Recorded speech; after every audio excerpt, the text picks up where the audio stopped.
so proudly we hailed at the twilight's last gleaming, whose broad stripes and bright stars through the perilous fight o'er the ramparts we watched were so gallantly streaming, and the rocket's red glare, the bombs bursting in air, gave proof through the night that our flag was still there. Oh, say does that star-spangled banner yet wave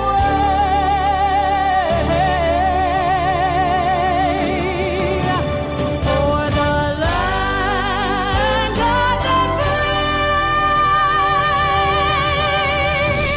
and the home of the brave.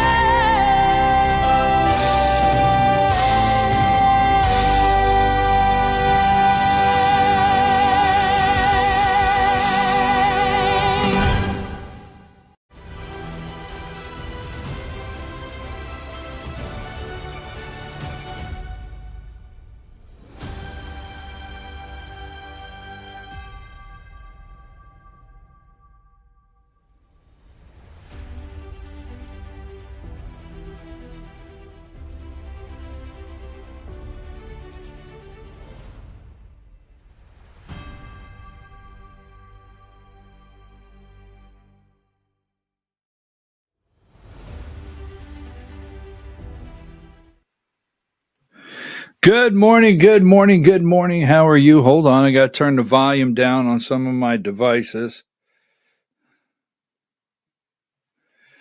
Um,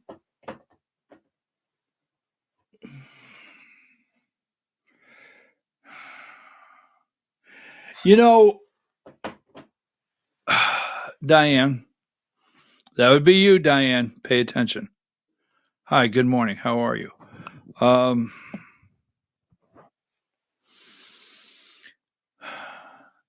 I have the most diverse group of friends. I really do. And I just do. And they make my day. They really do. Hi, how are you? I'm doing fine. It's Tuesday morning. Let me get a grip. I was looking for my glasses, and I'm gonna have a little struggle here and probably a little struggle here, but we'll power through. I'll look for them in the first break. I don't see them on the desk. I'm your host, BKP, and you're watching BKP Politics on voiceofruralamerica.com. So, I was wondering for the last couple days, I'm watching Trump go all over the world, and I'm watching trade deals, 115, Diane. I'm watching trade deals go on and everything like that. And I'm wondering what happens on day 51. I mean, how come the clock is ticking. The clock is ticking. And I'm thinking to myself, Trump gave Russia 50 days. 50 days. So you got 49. Diane, give me 46. There's a new Russian deadline. Okay? And so yesterday I found this overseas. You don't find this in a lot of our media here, but I found this overseas on a website. It's just a little blurb that said, Rubio says Trump is losing patience with Russia despite giving him Putin 50 days peace deal deadline. So I've been thinking every day as we're going through the Epstein after Epstein, treason after treason, Tulsi Gabbard. I'm like 50, 49, 48, 47. And I'm just thinking to myself, what's going on here? What happens after 50 days? And then just like that, I find out that we're no longer giving Russia 50 days. I mean, they're only getting, where's it at? I thought I had something, right? But they're only getting 10 to 12 days now. That's it. That's it, right? 10 to 12 days. That's all you're getting.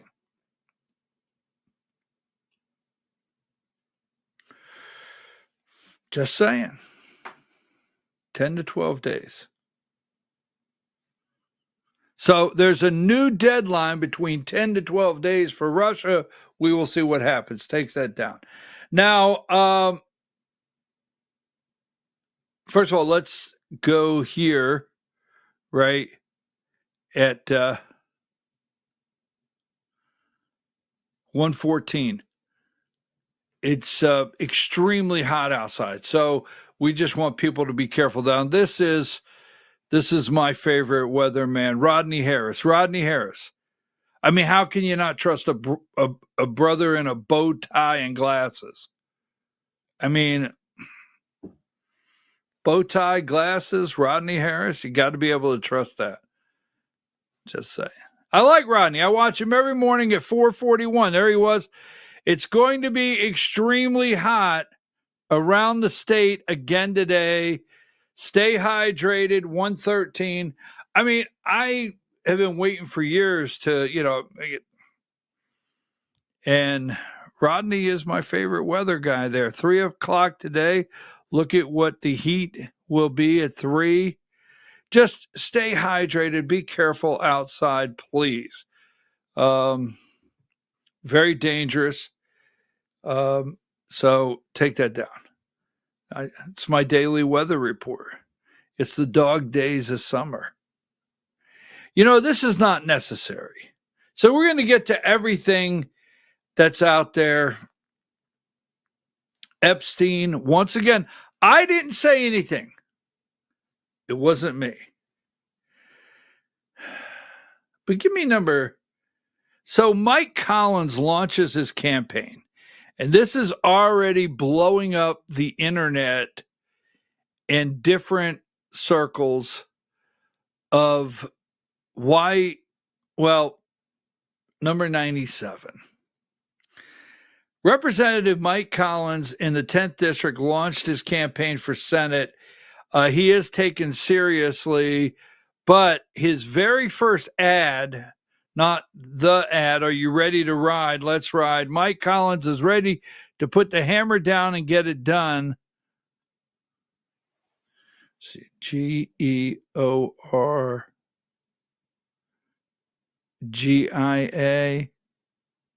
Let's ride. GE. Wait a minute. Is there something wrong here? Video 6. Something's wrong. Another one of those launches yesterday in the fine state of Georgia, where a guy running for the United States Senate, unfortunately, misspelled his own state's name. Not exactly. How do you pronounce that? Georgia. Let's ride. Georgia, maybe something like Let's Ride. I like the swagger of the Let's Ride after you spell this name of your state incorrectly. That's Mike Collins. Oh my God. That's Mike Collins. He's announced he's hopping in that Senate race in Georgia, which is going to be fascinating to watch. But Joe, what do we call that? A staff error if you're the candidate there, or I don't know what you twist out of that one. Probably, yeah. Well, I don't know. I mean, it happens every day, when we have TJ as a director. Something goes wrong, you just got to ride. You go, let's ride. We ride through it. Remember, one of my favorite periods is when TJ was over at CBS. So what say you? I mean, This could be Trump's kind of Georgia, you know. Apparently, remember when President Trump sent out a truth post and endorsed Josh McCoon for chairman of the Georgia Republican Party. That post had Georgia misspelled. All right. Just saying. Just putting it all out there.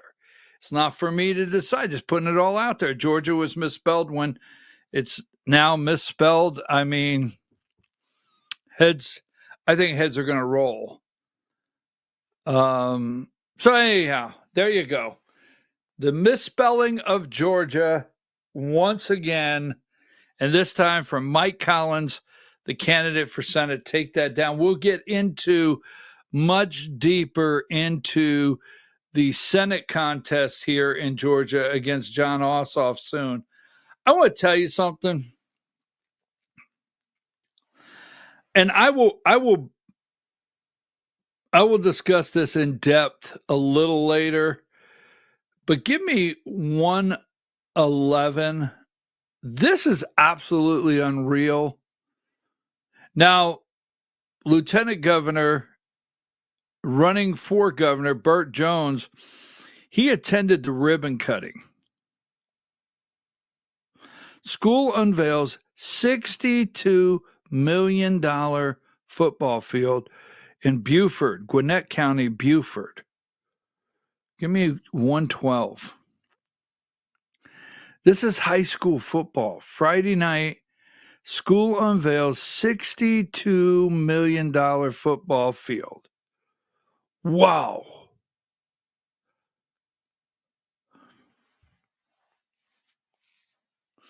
Wow. Friday Night Lights. And your property tax just keeps going up and going up and going up. All right, take that down. We'll talk about that a little later. It's just unreal, the enormous, you get these people sit on these boards, and it's enormous the amount of money they spend, and the splost and the bonds out there that they sell bonds to build these enormous campuses. These are not high schools, and they're not grade schools and middle schools. They're a campus. Used to be, back in the old days, there was a college campus. Wow. All right. So anyhow, take that down. Already got it there. So we have some new developments we're going to have at 10 o'clock this morning on the Georgia Hour. Remember, the Georgia Hour, I think it was said that the $140 million Ponzi scheme by the Frost family, right, would just go away. In Georgia, we have a Ponzi scheme of $140 million.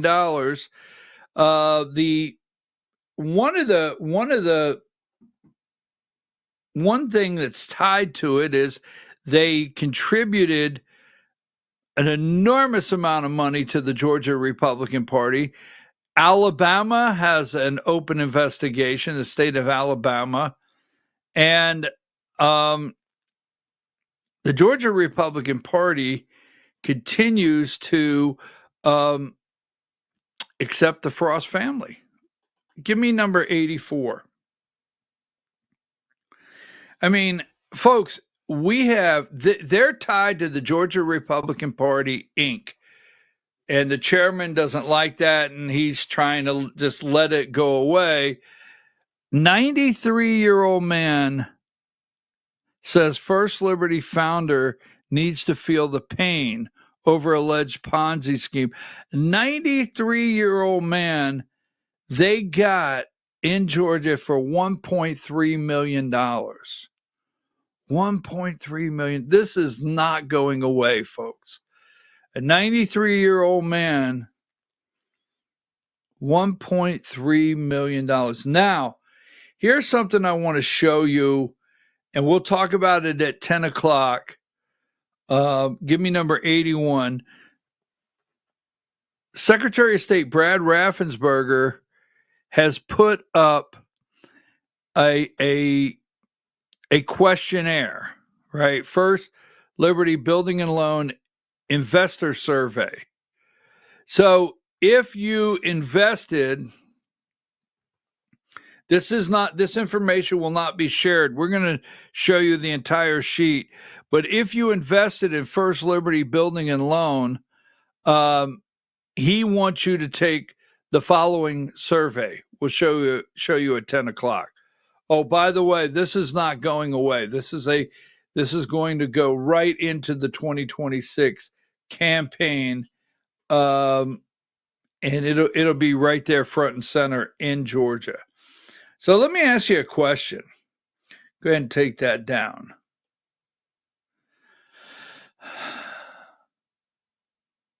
Why the red state battles?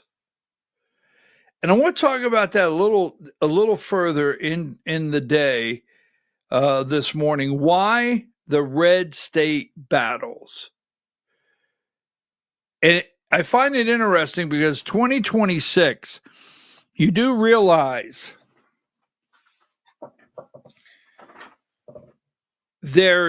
if Republicans lose control of the House, and if, this is a big if, but if Republicans lose control of the Senate,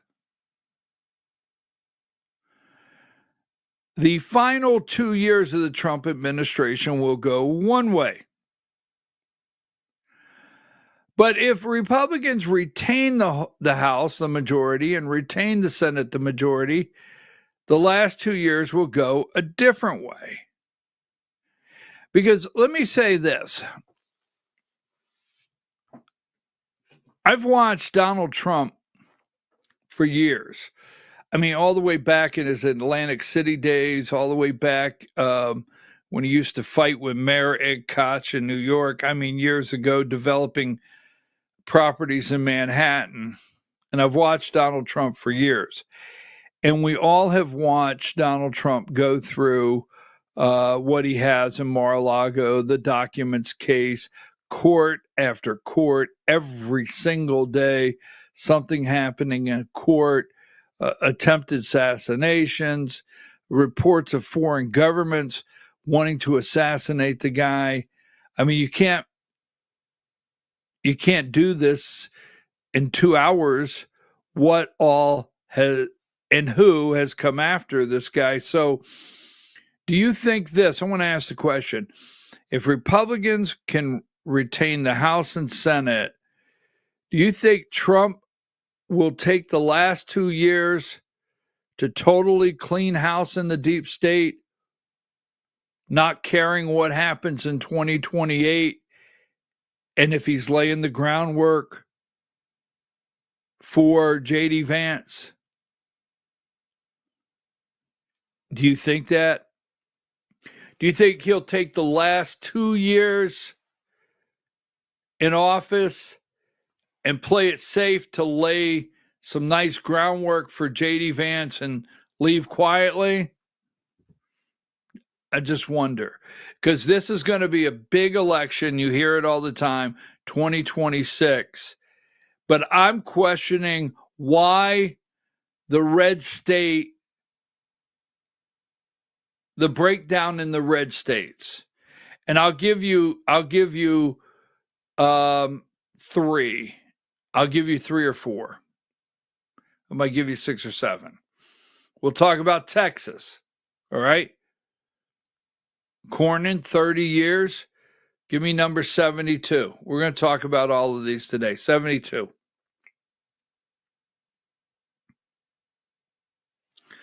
So, do I think Texas is going to go blue and get a senator that is blue? Not right now, not today, but a couple weeks is an eternity in politics. All right, so Cornyn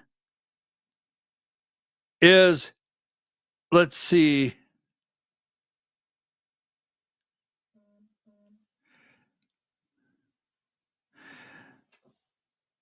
2026 race for Texas U.S. Senate seat drawing multiple candidates from both parties, including incumbent John Cornyn, is at fifth term. So he's seeking his fifth term. So he is there, 24 years? So Paxton is going after him. Major Republican divide in the state of Georgia. State of Texas. Major Republican divide. When you have one of these kind of races, once you get a nominee, they all say, we're all going to get behind our nominee, but that doesn't happen all the time. So this is a red state that, and then we go to South Carolina. Give me number 71. So this will have Donald Trump, Paxton, right? The establishment. This is the breakdown of MAGA. This is where now we have in South Carolina, you have Ralph Norman, right? And he is endorsed and supported by former South Carolina governor. I know she's announced as the ambassador to the United Nations, former ambassador, but she's former two-term governor of South Carolina, Nikki Haley, right? South Carolina. Now, go over to number 69. Well, give me video 8. Give me video 8. The race for South Carolina's next governor is heating up. Governor Gavin Newsom swinging through South Carolina. Good morning, South Carolina. Nancy Mace. She's a fighter. I know about that. She's a fighter.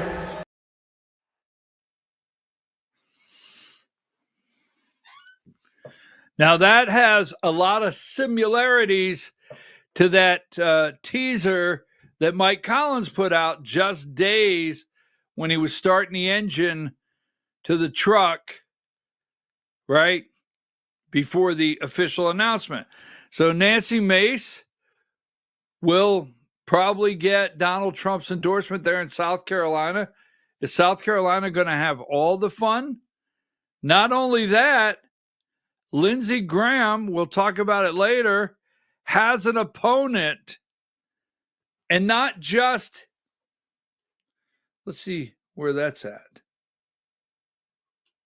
Give me, Lindsey Graham has an opponent that, I thought I had it here. We'll find it. Where's Lindsey Graham? Let's just go ahead from South Carolina there. That's going to be in a red state. Now, I do not see a Democrat stepping up, but that's going to be a red state. Trump versus, right? Texas will be a Trump versus. North Carolina, they have going to have several Republican candidates, but number 70, North Carolina, Roy Cooper, running for Senate in North Carolina, South Carolina, North Carolina, Texas. Roy Cooper there running. And in North Carolina, former two-term governor, Democrat in North Carolina, standing right there. And he's running, and let's see. And you have Michael Whatley. Remember this guy here, former, well, when I say former, I don't think he's officially resigned, right? Michael Whatley, the RNC chair. I don't know where he's at. I had him here just a moment ago. No big deal. He is the RNC chair. Michael Whatley, there you go, number 30. He has put his hat in, North Carolina Senate. That's going to be interesting. And then we have Mike Collins and several other. We're going to get into that in the Georgia Hour with Brian Kemp. I don't know why the divide there. Brian Kemp, it's going to be a Kemp versus Trump. You look at all of these and what could happen in some of these states. Here is I just want to throw this one out here before we go into our next segment here this morning. Where's it at? I have it here. I know I have it. Give me number 61.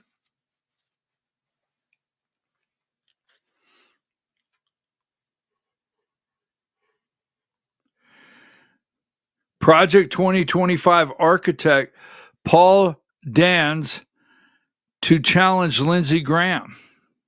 Yes. 59. So Lindsey Graham has a challenger. As of yesterday, Project 2025 architect is challenging Lindsey Graham for Senate. Paul Dans will run in South Carolina primary, highlighting the work of Project 2025, a conservative blueprint that President Trump has employed during his second term. So he launched a bid against Lindsey Graham in South Carolina yesterday in a primary.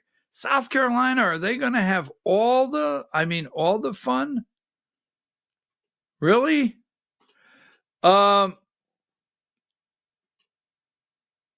This will be very interesting. We're going to break some of these down later in the show. The Georgia Hour is at 10 o'clock. There was something I was looking for here. The Georgia Hour is at 10 o'clock. Here you go. How about this for a sellout? Now, you're watching a program here to where we don't sell a narrative. We will not sell a narrative. And I do ask people to donate to the program. You can donate to the program.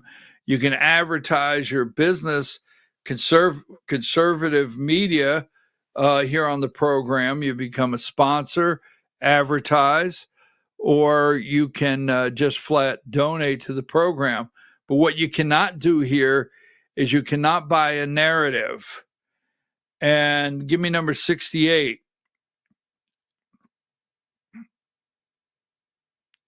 How about this for selling out? John Fredericks happens to be the worst thing that happened to Georgia politics. So something's going on here in the water. You got Mike Collins in the race, right? You've got Brian Kemp telling Mike Collins, I cannot support you in the race. And John Fredericks, Georgia Governor Brian Kemp and I have reconciliated our prior political differences, and I am supporting his initiatives to bring the party together and win in 2026. Wow. U.S. Senate seat for Georgia and America. Our reconciliation is warm and authentic. It was first initiated by my wife, Ann, our CEO, and Georgia First Lady Marty Kemp. We look forward to working with Governor Kemp and his team to bring unity and conservative victory to Georgia in 2026 and beyond. 2026 and beyond. You know what this says? Here's what you're going to see. I put this up for a reason. Here's what you're going to see. You're going to start seeing the Bed Bath & Beyond boys. Beyond 2026. You will start, you see, 2026 and beyond. Fredericks lays it out. He's coming out early here. You're going to start seeing this. John's not the only one that's going to do this. You're going to start seeing slowly but surely the beyond 2026. We have to look past 2026 And you know what is on the other side of 2026? Well, Trump will still be in the Oval Office, but Trump no more. You got it? All of these people are going to sell out. They're going to go establishment. They're going to go turn their back on MAGA. You look at people like Debbie Dooley's already turned her back on MAGA, right? They're all supporting Kemp now in Georgia. BKP, where you can't buy a narrative and where you never worry about tuning in and me reporting where I sold out. I didn't get the check. It's probably still in the mail. Take a break. We'll be right back.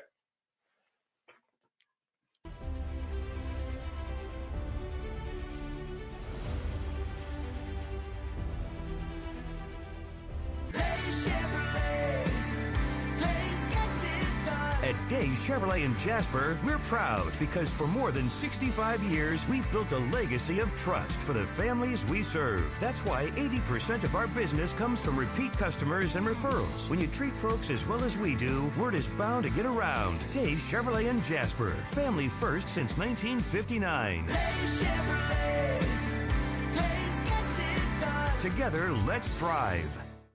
Larry's Body Shop in Ellijay. Family owned and operated since 1978. The latest in cutting-edge digital technology and state-of-the-art equipment allow our iCard Gold Class certified technicians to restore your vehicle. Our second-to-none customer service will work directly with your insurance company. Major accident or minor fender bender. We take the dents out of accidents. Larry's Body Shop, North Georgia's #1 body shop. Visit us at collisiondecision.com. Why give your money to liberal media companies? Put your marketing needs in the hands of a conservative marketing professional and start getting results today. FYN Media Group, one of the top digital marketing agencies in Georgia, specializes in website design and hosting, social media promotion and management, and so much more. Visit FYNmediagroup.com or call 706-889-3564 for a free consultation. Welcome to El Rey Azteca Mexican Restaurant. We invite you to indulge your senses with our from-scratch authentic Mexican food. Whether you are hungry for fajitas or the El Rey Azteca burrito, we offer a wide variety of fine Mexican dishes, drinks, and desserts. Our inviting patio, indoor seating, and bar has a seat for everyone. So come to El Rey Azteca for delicious food, great drinks, good friends, and loads of fun in a casual and friendly atmosphere. Ladies, when you wear elegant jewelry, you become a force to be reckoned with. You shine brighter than the stars in the sky, and your inner beauty radiates like the sun. So embrace the magic, embrace the elegance, and let your jewelry be a reflection of your true, authentic self. My friends over at North Georgia Diamond know what a woman wants. Go see them for the perfect gift. And remember, when it comes to elegance, there's no such thing as too much. Come see us at North Georgia Diamond. We're igniting passion one sparkle at a time.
In 1981, Reed Nicholson began selling tires out of an old barn in Mineral Bluff. Little did he know that he had just laid the groundwork for the most trusted names in automotive services in the Blue Ridge area. In 1997, Nicholson Tire Center became what it is today, holding the same values of faith, family, and great customer service. 2 locations to serve you, and the Blue Ridge location is currently expanding to offer fast service and the largest U-Haul provider in Georgia. Nicholson Tire Center, Blue Ridge, and Mineral Bluff. This is a special report. Knowing how to invest your money is harder than ever before. Dealing with stock market volatility, record debt, and terrorist attacks requires new thinking. At U.S. Asset Management, we can help you see the world more clearly so that you can move beyond the chaos and invest with confidence. Call us, visit us online, or drop by our office. U.S. Asset Management, helping you make better decisions with your money. Mesquite Grill, now offering online ordering for your convenience. Check out our new website at mesquitegrillbr.com. That's mesquitegrillbr.com. The great food and service you have come to expect, ready for you when you arrive. Open 7 days a week with a fully stocked bar and friendly service. Bring your furry friends with you and dine on our pet-friendly patio. Also, check out our catering options and let us prepare delicious food for your next event.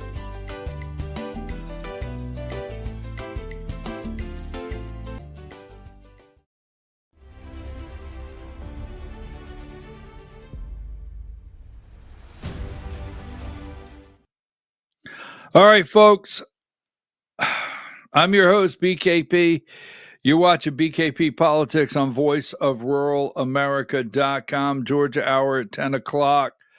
We have a lot of moving parts. Who will run for Congress in the 10th district now that Mike Collins has stepped out after one term,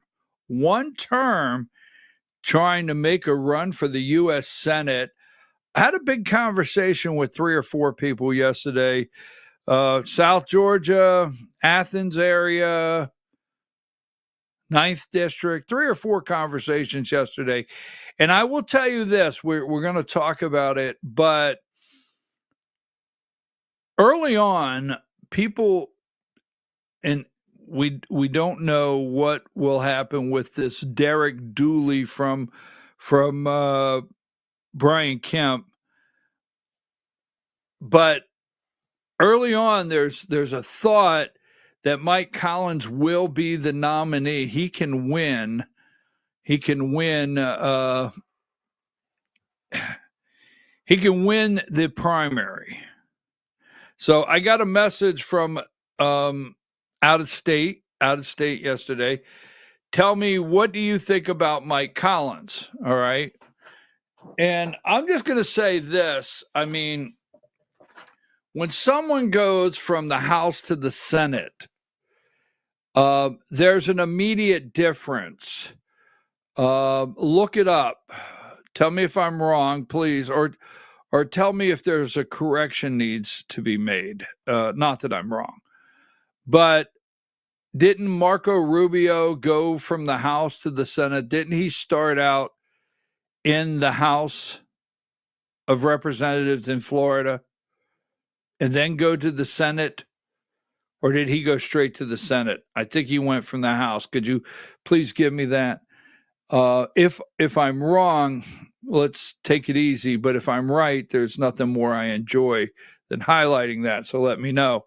But Mike Collins is going from Congress to the Senate.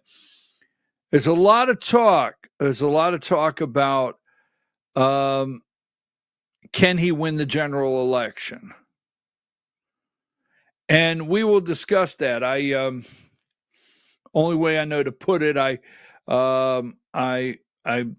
made a couple phone calls. I talked to a black friend to get that perspective.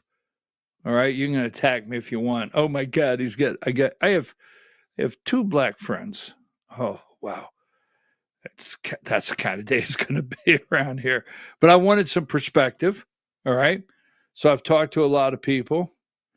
We don't know if he can win the general. But here's what I told somebody, because he's representing the 10th district. And I want you to know this right out of the box when it comes to this is politics. His district is a plus R. The 10th district is a plus R. Now, think about this. I have to be honest with you. There's no other way to be here. And when you're in a plus R, and what I mean a strong plus R, the 9th district is a plus, is it R22 or something like that? But when you're in a plus R18, plus R20, these districts are gerrymandered. That's not just a Democrat phrase, it's a Republic. They're gerrymandered in a way that Democrat districts, Republicans really don't stand a chance to challenge them, and Republican districts vice versa. So when you're in a district that you run the first time, Marjorie Taylor Greene has one. She could stay in the 14th district of Georgia, folks, for the next however long. She could stay there. She has a plus R. All right. She could stay there for several years. Andrew Clyde, 9th district, large plus R. He could stay here. Now, Mike Collins could stay in the 10th district. He would probably not be challenged by a primary. There'd be no primary challenger in the 10th, and he could sail right through. So when you're in that strong plus R, you can govern as a plus R. You can, when I say get away with, you can get away with being to the right, very strong, okay, in a district like that. But when you step out and run for Senate and go statewide, you go from a plus R to having to run a campaign that is basically 50-50 straight up. Because we have 2 U.S. senators right now that are Democrats. So you go from a plus R governing to a straight up 50-50. Can Mike Collins do that effectively and pull in the Republican vote, independent vote, and a couple Democrats to win? Now, the last thing I will say about this, when I was asked yesterday about Mike Collins, what did I think about him? I said, look, give me number yeah, I do like this, number 45. He will drive this around. But I said yesterday, when it comes to Mike Collins, look, here's the deal. He's not Lisa Murkowski, all right? He's not Lisa Murkowski. He's not Susan Collins. He's not Mitch McConnell. He's not Shelley Moore Capito out of West Virginia. So that's the upside, all right? And I'm not endorsing Mike Collins, but I'm saying that is the upside. I really feel if he's the nominee for the Republican Party, and if he can win the general, he will support President Trump. That's my thought. He will support President Trump. But we shall see, because campaigning and a plus R, and a primary is obviously a major plus R, and a 50-50 is different. So that's my answer yesterday when I received that question. Now, that being said,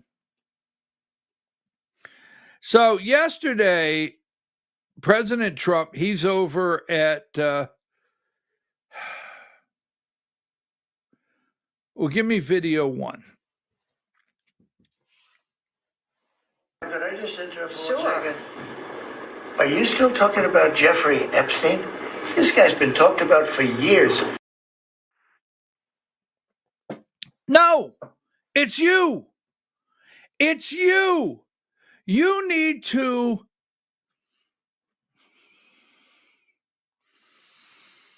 how do I say this to Donald Trump, President of the United States, my president, the president I support?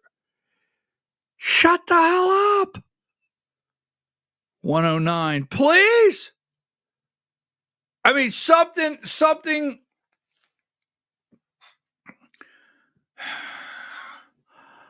All right, so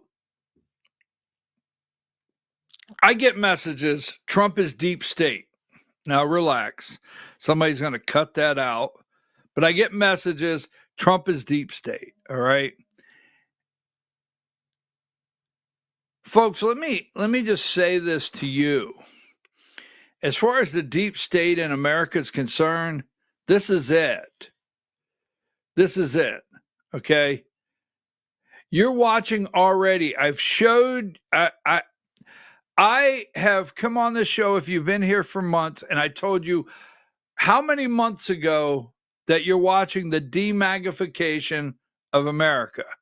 And you and I both know what the deep state is, what he's up against. The guy got shot in the ear, okay? We know that. You and I know the difficulty in D.C. that this man is up against where the deep state's concerned. We know that. So we already have the beyond. I laid that out for you. You're watching the demagnification of Georgia. When a guy like John Fredericks, which I have very little if zero respect for, when a guy like John Fredericks comes on and says, I'm waving the white flag, I know Trump won't be here forever, and I don't want to be on the wrong side in 2028 when Brian Kemp runs for president. Exactly. So I'm going to bow down now. There's nothing MAGA about Brian Kemp. Nothing. Nothing at all. They call him the most popular governor in the United States. That's what I hear all the time. But let me just say to you out there, America and the world, what you may consider the most popular governor in the United States, he is not MAGA. He's not a friend of Donald Trump's. He's not a friend of the administration. And he is not interested in continuing an America first. He loves those overseas trips. He loves Davos. He loves being excelled to the top around the world himself. He loves bringing those companies right back to Georgia, giving them major tax breaks, foreign countries and companies bringing them right in, setting them up, whatever they need. All right? He loves that stuff. So John Fredericks is showing you, I'm on the demagify America. I'm going to try to play a tightrope here. Now, Trump said, I never went to Epstein's Island. You know, my attorney has a plaque in his office, and if it offends you, you just get offended. But if you go in and you want him to defend you, he has not had to defend me. Let's clear that up. Okay? Let's clear that up. Say represent. But he does do criminal law.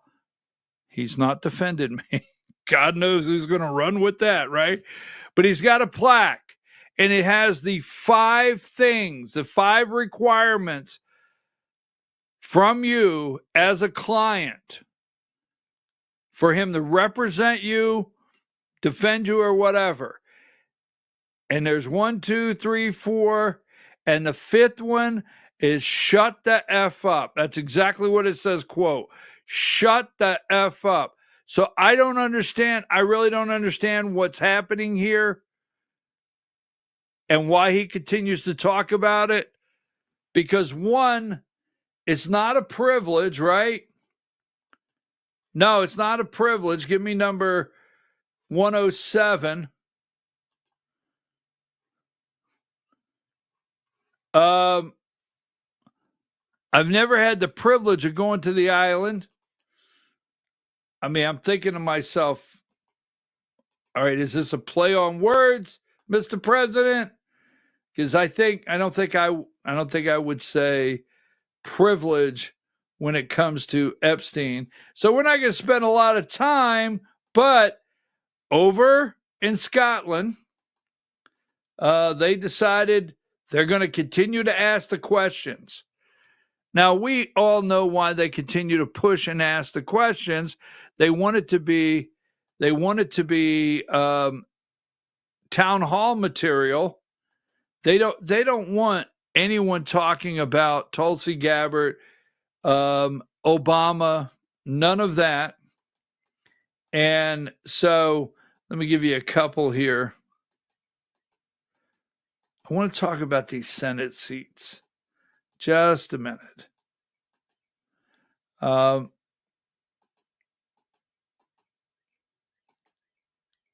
Give me number.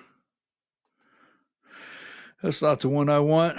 Wow, I guess I don't have. They don't want to talk about these two guys here, number 54, Kash Patel and Dan Bongino, because I have to tell you, Tulsi Gabbard, what say you? Tulsi Gabbard, Kash Patel, and Dan Bongino. I mean, basically the only three. That's the only three that I guess we're holding out for in hopes of, bringing down the deep state. And give me this one here. Right? They don't want to.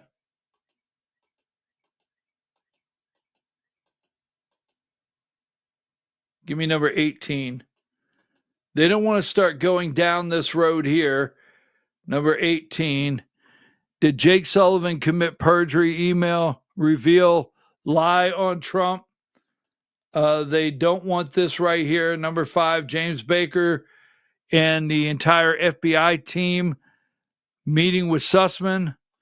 Now, they don't want to talk about this right here. Number 3. And this is, when they keep saying this has been over and over and it's done, it's not. They don't want to talk about any of this. So they're over there in Scotland asking Trump about Epstein. And this is what we have. MSNBC video 4. Politics that often does not stop anymore at the water's edge. But I want to play for you some questions that the president got about Jeffrey Epstein, specifically Trump saying that he never went to Epstein's island. Listen to those comments. For years, I wouldn't talk to Jeffrey Epstein. I wouldn't talk because he did something that was inappropriate. He hired help. And I said, don't ever do that again. He stole people that worked for me. I said, don't ever do that again. He did it again. And I threw him out of the place, persona non grata. I threw him out, and that was it. I'm glad I did, if you want to know the truth. And by the way, I never went to the island. It's a hoax that's been built up way beyond proportion. I can say this, those files were run by the worst scum on earth. They were run by Comey. They were run by Garland. They were run by Biden. And all of the people that actually ran the government, including the auto pen. Those files were run for 4 years by those people. If they had anything, I assume they would have released it. The whole thing is a hoax. So he's calling it a hoax there. You see, I just want to go back, not to keep going over it. I'm not the one talking about it. He's the one talking about it, not me. He's the one calling it a hoax, not me. And, when he's asked a question and he's over there with Stammer and he's overseas, he could look right at the person asking the question and say, you know what? The American people expect me as president of the United States to work with our allies, to work with our trading partners, and try to secure the best deals for Americans and American jobs back home. When I get back to the States, if you want to come around and ask any of those questions, you can then. But today, I'm more interested in the American people and trying to make deals for the good of the American people. I mean, I don't know. I'm not trying to tell him what to say. It's just, that's what you say. You don't answer that. And then when you say, I don't know what the end game is here. I really don't. I'm not in on the end game. Dan Bongino is telling us we don't know what's behind the curtain, and it's pretty bad. So we're hearing how bad it is behind the curtain.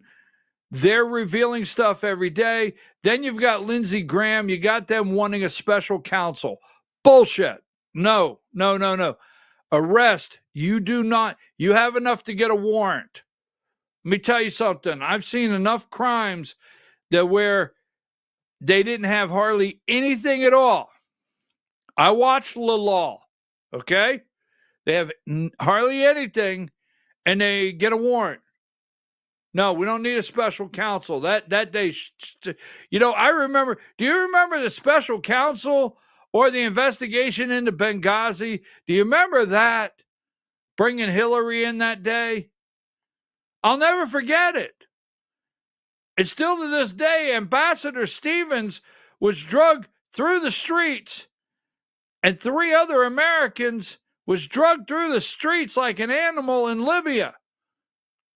Right? I mean, I have seen these special counsels. I have seen the money. I've seen the committee hearings. It's bullshit after bullshit, and I am tired of it over and over. Arrest these damn people. But anyhow, getting back to Trump, why did you say anything? Now, when he says, now let me just say this. All of the discussion before, and people are going to say, well, he was running for office. He was trying to get elected. You say some different things at that time, right? Okay. Why didn't he say before when asked, early on? You see, MAGA, right? The base, me, others, Joe Rogan, whether you like it or not, the guy's going to have 1 million plus, 3 million, whatever, watching those podcasts, whether you like him or not, whether you like some of these people or not.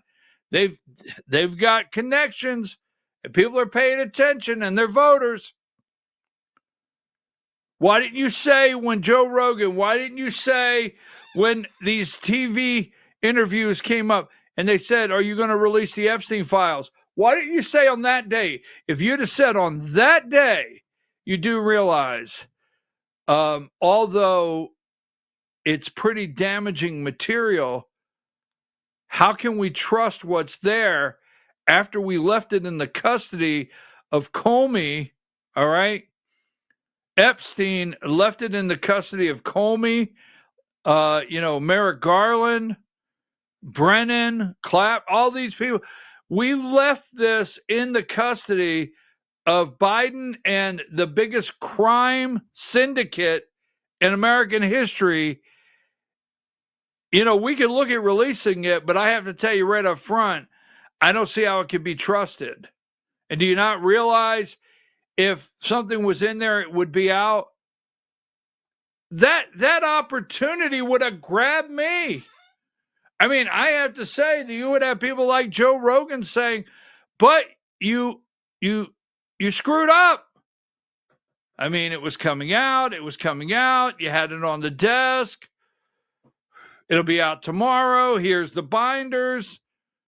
And now you want to sell that. And then on top of that, give me CNN video 5.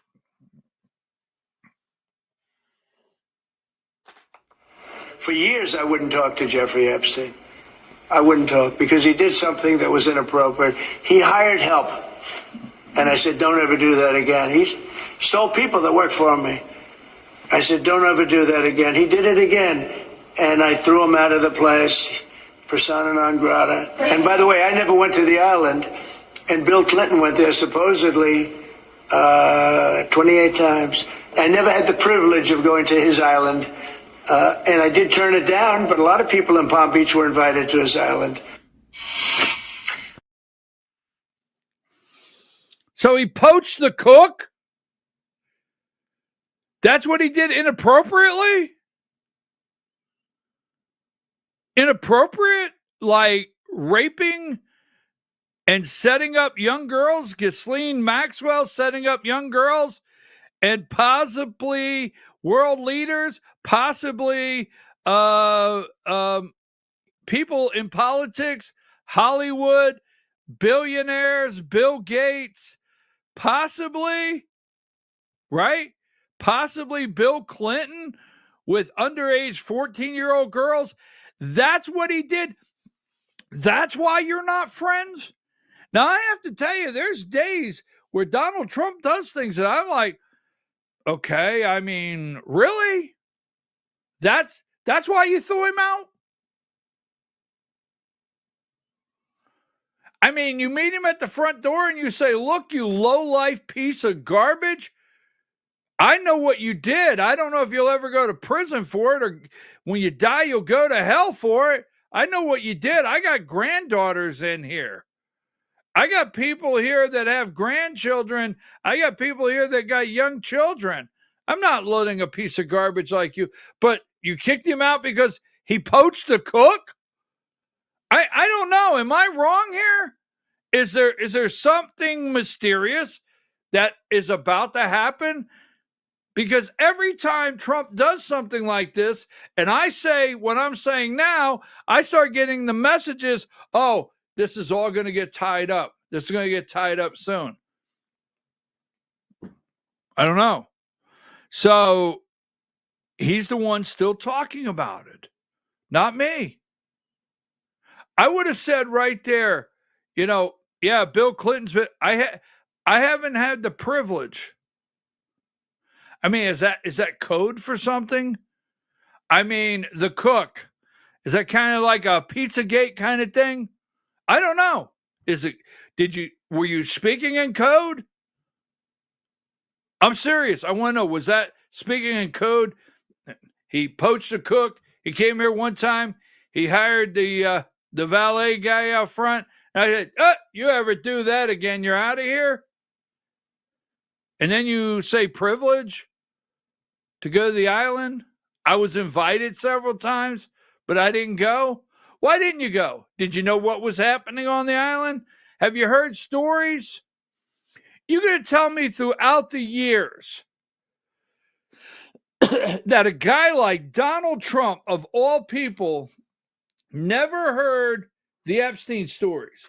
Like, no one ever came in his office and said, do you know what that guy does? It didn't happen? Never? I don't know. I don't know. I mean, at the end of the day, I'm not the one still talking about it. He could have said yesterday, he could have said to the reporter, look, that's your question to me. When I'm sitting here with world leaders, we've made some of the best trade deals and largest trade deals ever in history, and we continue to work out negotiations with our partners, remember, and our allies. That's how, remember, it used to be so important to have allies. And that's your question? But he takes it. Now, Friday, this is Tuesday, but this happened Friday.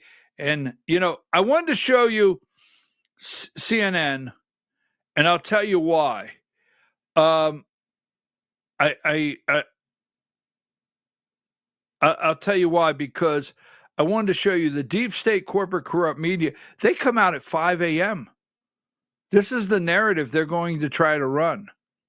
They're going to try to set this up for town halls everywhere. Give me video 7. Look, we still have ADHD, right? Collectively as a nation, right? I mean, things move on. And I think maybe that's what they're, some people are saying, look, they've called the recess on Capitol Hill because they figure by the time they come back in September, everybody will have moved on from this, right? Yeah. I think they're wrong. I don't think this feels like and just looks like that one of those handful of conspiracies, again, you go to JFK or whomever, that's just going to hang around. This is a line in the sand. Yeah. This one's a line in the sand. Yeah. Because this is one where there's a lot of stuff about, when we thought Trump was going to come in and a lot of things are going to be resolved. Yeah. We're going to drain the swamp, we're going to figure everything out. And when you have this one hardcore line in the sand that everybody had been talking about forever, and then they're trying to gaslight you on that. So Joe Rogan talking there to a former CIA officer, but the case that the president is trying to make is just not working. Saying it's a hoax perpetrated by the Democrats. We'll remind people that Jeffrey Epstein was arrested on federal sex trafficking charges in the summer of 2019 when President Trump was in office in his first term. Jeffrey Epstein died in prison short time after that, also while President Trump was in office. So just a reminder of some core facts of this story. Right, and Jonathan.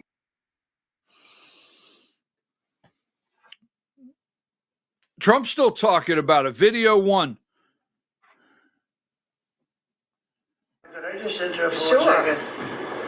Are you still talking about Jeffrey Epstein? This guy's been talked about for years.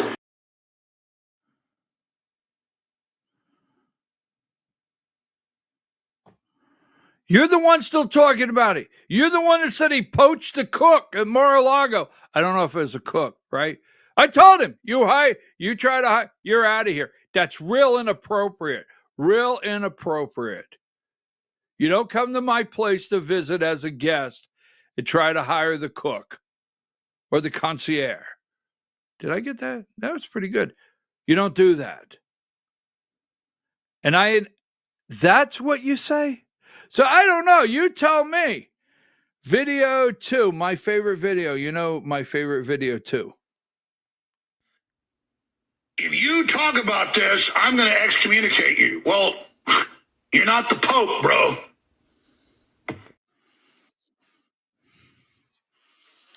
That's my favorite. You're not the Pope, bro. And number 3. This Epstein saga. Release the damn files. Look, it makes no sense to me. If anybody thinks that this is going to go away because the House left the day early or something, it's got to be like those zombies in The Walking Dead. Every time you think you've killed it, another one's just going to come running out of the closet after you. This is going to be an issue all the way through next year's election.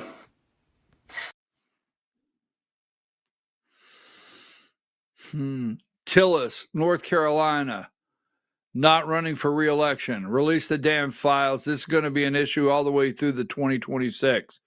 So instead of asking candidates like Michael Whatley, the Republican candidate running, what do you think about property taxes in America?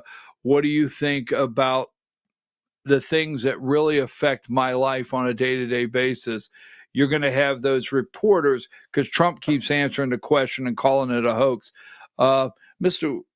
Whatley, so-and-so from the Asheville blank, blank, blank, or so-and-so from the Raleigh blank, blank, blank, or the Durham blank. President Trump has called the Epstein files a hoax, claims that because they were in the custody of Merrick Garland and people like Christopher Wray, Merrick Garland, James Comey, that the information in the file can no longer be trusted. Do you agree with his assessment of the file? And if so, if you're a senator, would you want the file released? I'd like to talk about how I could be the next senator for North Carolina and support the Tar Heel State and, go Dean Smith. No, that's the question we want answered. It will go right into the 2026. This is going to be left out here. This thing was left out here, right? Supposed to go away. You will see it come back in 2026. 2 things. I want to go. I got to come back. Number 96, you are watching. I want to do a little segment on this so it's in a box. MAGA. Do you put the hat in storage? Easy. Don't throw things at the camera. I've told you about that. Because you are watching the demagnification of America and Georgia. I have people say, I had someone tell me they hate MAGA. No, relax. I always have to bring you down a couple notches. I had somebody tell me they hate MAGA. And I understand where this individual is coming from, but it's Make America Great Again. And I actually can cling to that. I can identify what Make America Great Again. I want to make America great again during the time that I feel we were making progress. Were we there yet? As they say in the movie, were we there yet? Dad, were we there? No. But we were definitely making progress before the Great Divide amongst all of us that took place with Barack Hussein Obama. We were making progress. So make America great again. And this was my favorite, 94. I saved this every single day. I want to look at this because, you know, you always have the witness. The other morning in Atlanta, someone got shot, and you always have the eyewitness. This was the eyewitness to a shooting in Atlanta the other morning.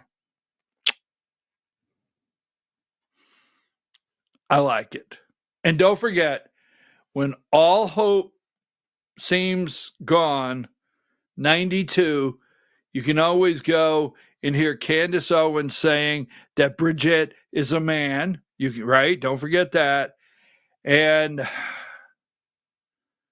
as you well know, you old-timers, old-timers to the show, 93, you know I'm not a soccer guy. No, I'm not a soccer guy. But the good news is Ted Lasso is coming back for a season 4. Take a break. We'll be right back.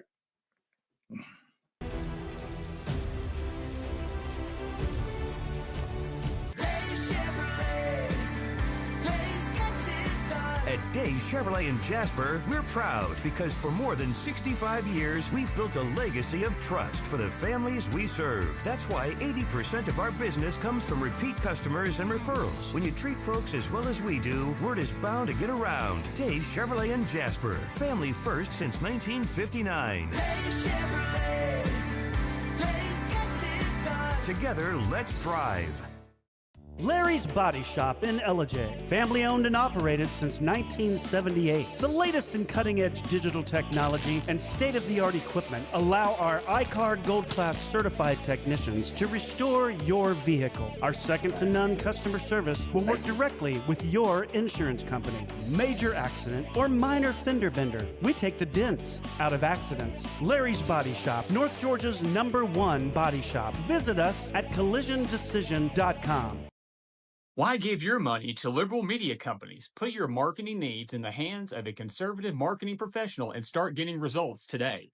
FYN Media Group, one of the top digital marketing agencies in Georgia, specializes in website design and hosting, social media promotion and management, and so much more.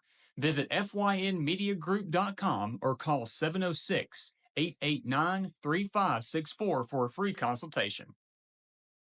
Welcome to El Rey Azteca Mexican Restaurant. We invite you to indulge your senses with our from-scratch authentic Mexican food. Whether you are hungry for fajitas or the El Rey Azteca burrito, we offer a wide variety of fine Mexican dishes, drinks, and desserts. Our inviting patio, indoor seating, and bar has a seat for everyone. So come to El Rey Azteca for delicious food, great drinks, good friends, and loads of fun in a casual and friendly atmosphere. Ladies, when you wear elegant jewelry, you become a force to be reckoned with. You shine brighter than the stars in the sky, and your inner beauty radiates like the sun. So embrace the magic, embrace the elegance, and let your jewelry be a reflection of your true, authentic self. My friends over at North Georgia Diamond know what a woman wants. Go see them for the perfect gift. And remember, when it comes to elegance, there's no such thing as too much. Come see us at North Georgia Diamond. We're igniting passion one sparkle at a time.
In 1981, Reed Nicholson began selling tires out of an old barn in Mineral Bluff. Little did he know that he had just laid the groundwork for the most trusted names in automotive services in the Blue Ridge area. In 1997, Nicholson Tire Center became what it is today, holding the same values of faith, family, and great customer service.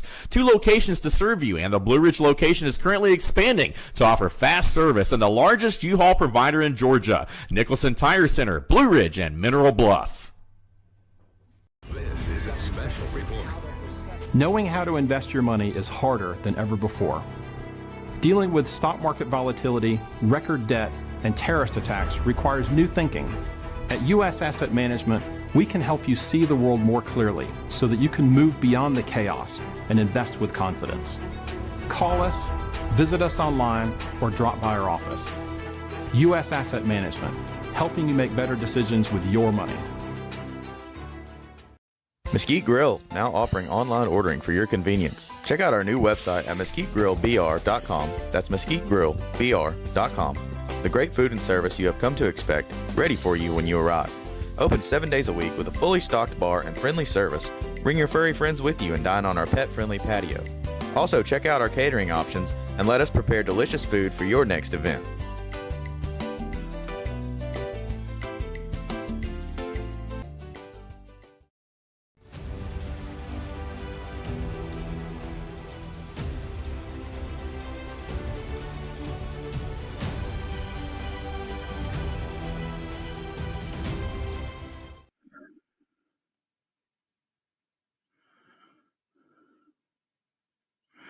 All right, I'm wow, that was pretty good.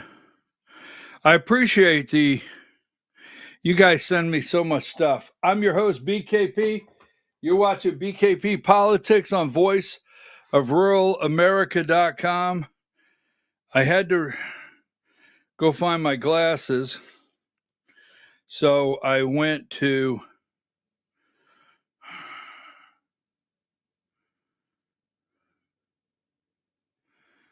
okay, I like that one. I like that one.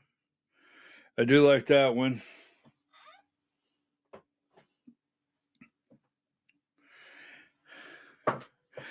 Have you seen the one where, at 77, is that what it is? At 77, Bruce Springsteen found alive?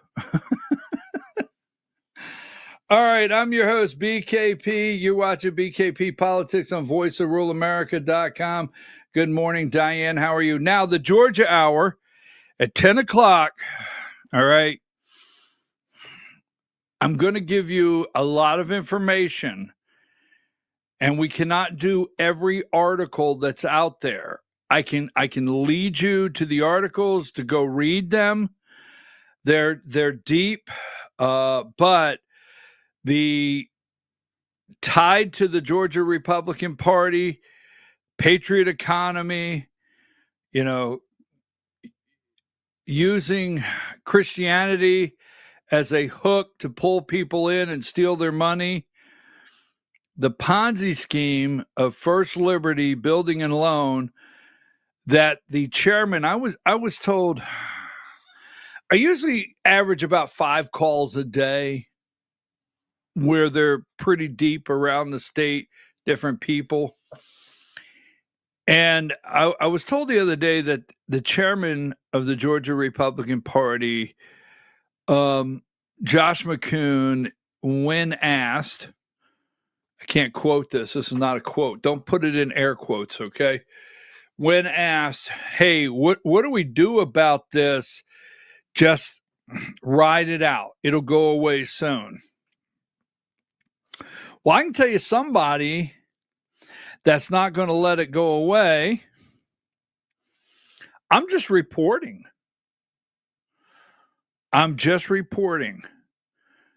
But like him or not, America, Brad Raffensperger, the Secretary of State of Georgia, is not going to let it go.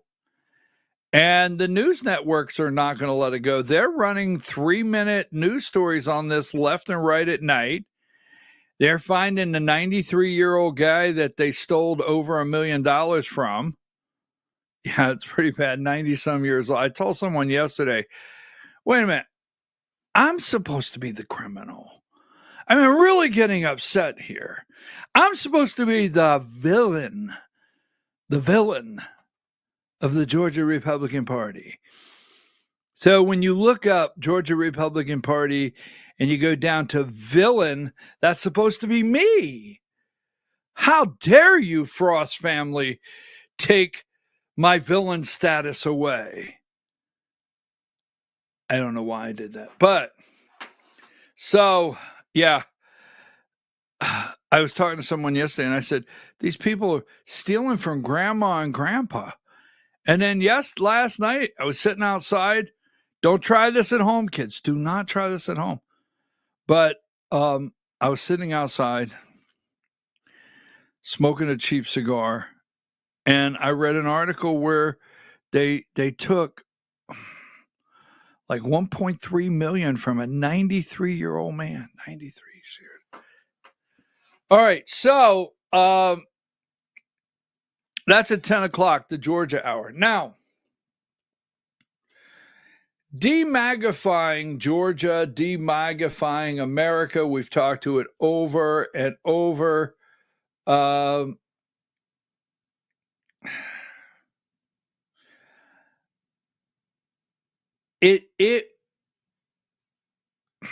Georgia, I want to save for right now, but I want to show you something here. And let's go here. This is the Cook Political Report. And give me number 73. Now, I don't like polling. You can make things look any way you want. I'm not telling you. I just want to make sure I'm not advocating saying, well, if you want to get the facts, this is where you go. But the Cook Political Report, they go through competitive races, all right? And here is the House. And actually, give me the House, give me number 74, then go back to this one, 74. So right now, we're looking at 218. Now, I want you to think about something as we lay this out. 2026. And I have about had it up to here with saying go vote R. Like, that's our candidate. Because what you hear all the time, you will hear support the nominee. And Diane, do not. No shooting, Diane. Don't shoot the messenger. I want to go to 100, and then I want to go back here, and then back there. Double click. So if you'll give me 100. Now, I want to be clear with something before we go into this. The basic party is over. The party is over.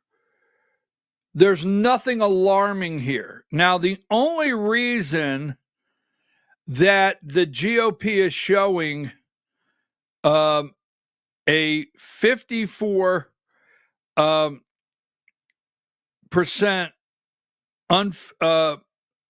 unfavorable, or 60, let's see, wait a minute, favorable, back up. The only reason you have a Dem favorable 33 of the party, and 43 of the GOP. The only reason the GOP shows a 43 10-point favorable is they have control of everything. So if you're asked, you're more apt to say, yeah, I support the party. But the truth here right now, okay, the very truth is the party apparatus is no longer the driving force, the party. All right? Now, parties, and don't get down in the mouth if you're a Democrat. You're in the same boat. Republicans are in the same boat. That's why Elon Musk is getting traction, whether you're going to support that or not in his American party or whatever it is. But that's why the discussion with another party or about another party, it gravitates. It gravitates. And every year, more people identify as independents more every single year. Now, the reason I wanted to bring this up is the party identity is basically over. I mean, I'm a lifelong Republican. I mean, I have stories my dad told me about. Actually, I knew my grandfather, his dad, but my great-grandfather, all right, lifelong great-grandfather, grandfather, father, me, my son, Republicans. So I'm not leaving. I will always be a Republican. I'm not sure that I will be a part of the Republican Party. Big difference, folks. You're okay to stay Republican. We should stay Republican. We should fight every day to try to restore our Republican values, true Republican values. That's Republican. But the party apparatus, both of these now are ballot access, all right? When you look, and I'll give you a quick example, when you look at Brian Jacks in the 3rd District, Brian Jacks did not go to, before he became a candidate.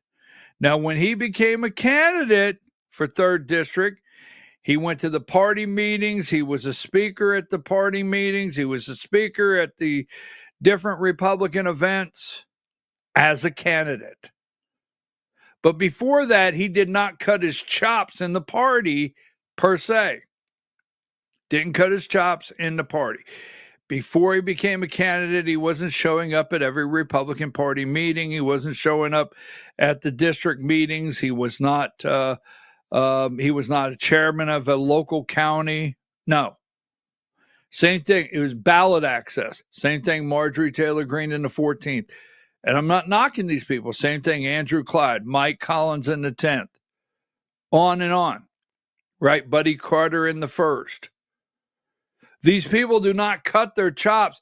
None of these candidates, Senate, they're not cutting their chops. They're not going through the Republican Party levels to become candidates. They decide they want to run. They say, I'm a Republican. And they go and get ballot access on the party. Then they start attending these meetings. And why do they attend the party meetings? To see if they could pick off some workers. People to make phone calls. People to put out signs. People to go on social media and talk great about them. That's why they go there, to get the grassroots. We all know that. So the party apparatus, to me, is gone. It's just a club. That's it. Period. Now, what it achieves in your state, I don't know. But in this state, the actual party itself, you have some local county party. You have a couple districts, but local, for the most part, they do a pretty good job in sheriff's races. They do a pretty good job in commissioner races. Some things like that, they do a pretty good job. State House, that's been taken over by the governor of Georgia. State Senate, that's been taken over by the governor of Georgia. Right? Constitutional offices, governor of Georgia is trying to run all of that. So the state party apparatus is really not in play other than ballot access. Now, go back to that last one, because I want to show you something. Now, here is 2026. It's going to be tough because, I, for one, do not want to be on here in 2026 saying, vote for this individual because it's an R. But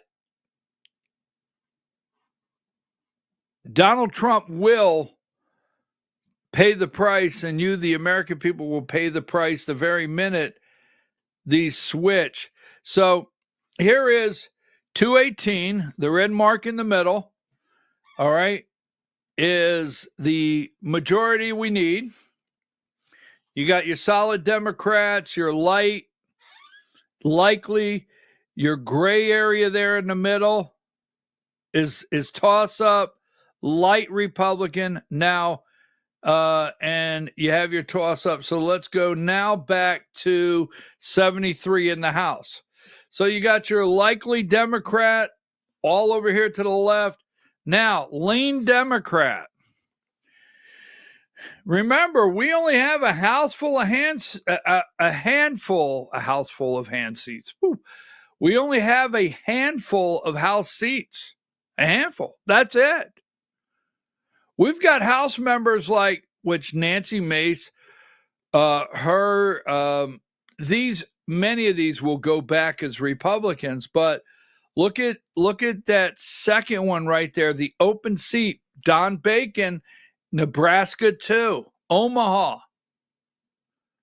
Now, Nebraska 2, Omaha looks like it's going to lean Democrat, right?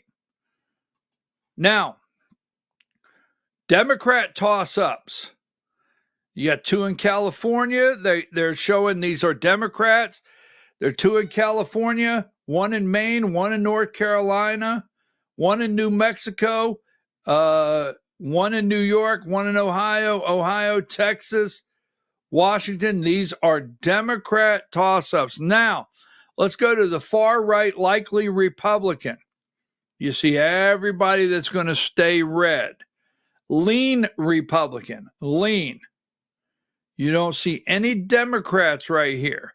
California, New Jersey, these lean red. Now, Republican toss-ups in the House.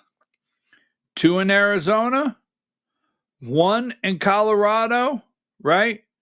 1 in Iowa, Michigan. Now, look at Republican toss-ups. You have 2 in Pennsylvania. I'm going to add a third Republican toss-up here that they don't have down at the Cook Political Report. And I'm going to add Pennsylvania 8th. But I have told you about Pennsylvania 7th with McKenzie. These are Republican toss-ups. And Pennsylvania 10, Perry. And I'm going to add Pennsylvania 8. So the House is fully in play. So right there. Now the Senate, number 75. As you can see in the Senate, we've got a Cook Political Report. And it looks like there's the 50 mark that we need. And it looks like, according to where we're at right now, Republicans can hold the Senate. But let's look at their toss-ups. Wait a minute, let me see. Give me number 77. Here's the Democrat.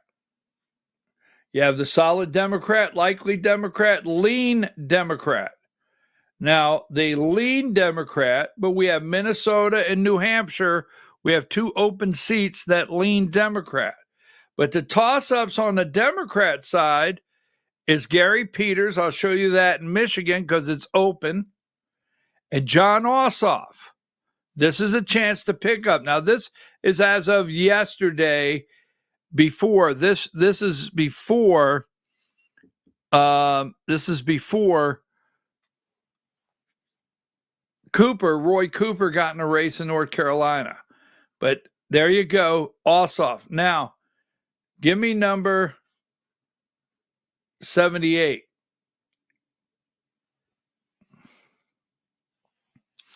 You have your solid R's. And you have your likely Republicans.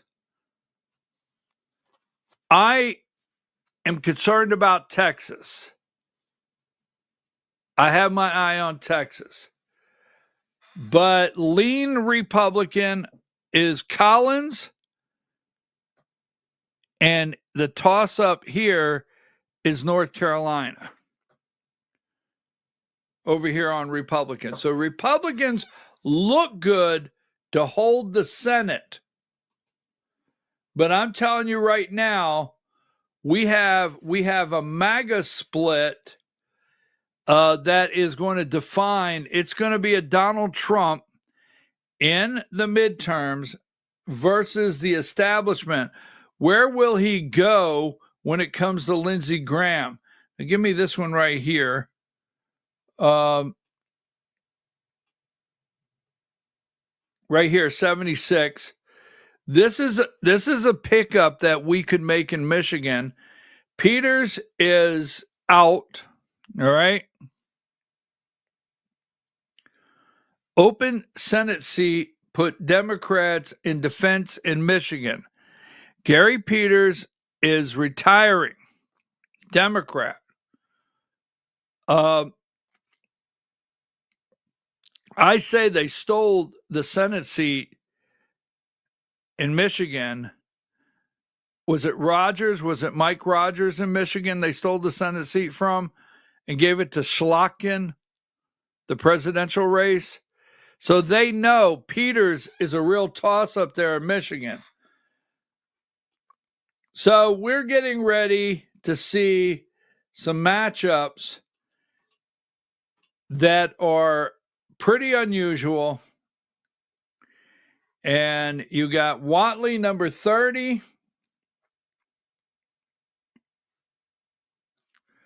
Number 30. And you have Michael Whatley. I do not know at this time how many will be in the primary race at this time in North Carolina. He will be running against Roy Cooper. If I don't have a Roy Cooper. Number 70, two-time governor of North Carolina. Whatley has already been endorsed by President Trump. Can Michael Whatley beat Roy Cooper? Because he's already been endorsed by Trump. Then we have number 71.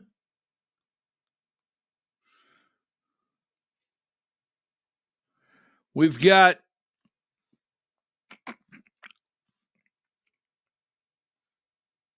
I'm going to wait here because I know it takes a minute to get that. We got Ralph Norman from South Carolina and endorsed by two-time governor and former ambassador to the United Nations, Nikki Haley, running for governor of South Carolina. It's going to be interesting. Then you have probably the Trump candidate for governor, number 69. Nancy Mace will probably be endorsed by Donald Trump. She looks like she's going to get into the race for governor against him. Wow. I think South Carolina is going to have all the fun. Who could stop them? Coming soon, Nancy Mace. And then we have, where's he at here? Number 59. This guy right here in South Carolina running against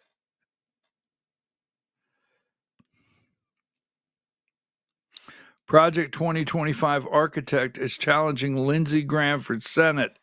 So this is Paul Dans running for Senate against Lindsey Graham in South Carolina. This is a serious challenger. In the past, there's not been serious challengers to Lindsey Graham. So we're not for sure. Give me 72. I put this up earlier. 72 right here.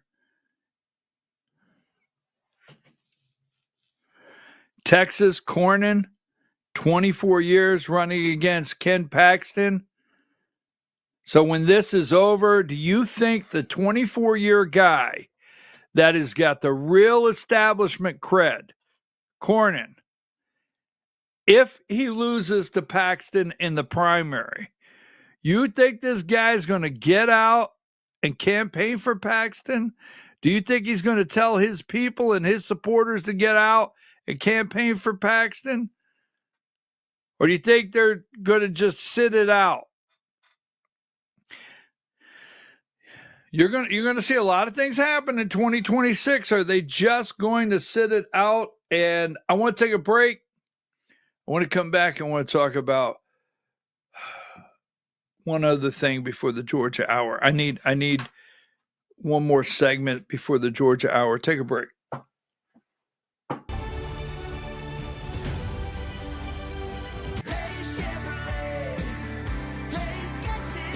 At Days Chevrolet in Jasper, we're proud because for more than 65 years, we've built a legacy of trust for the families we serve. That's why 80% of our business comes from repeat customers and referrals. When you treat folks as well as we do, word is bound to get around. Days Chevrolet in Jasper, family first since 1959. Days Chevrolet, Days gets it done. Together, let's drive.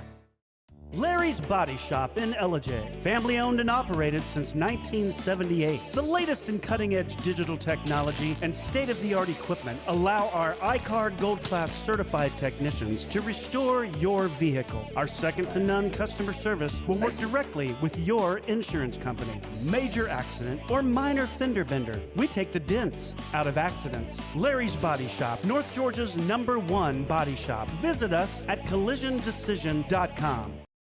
Why give your money to liberal media companies? Put your marketing needs in the hands of a conservative marketing professional and start getting results today.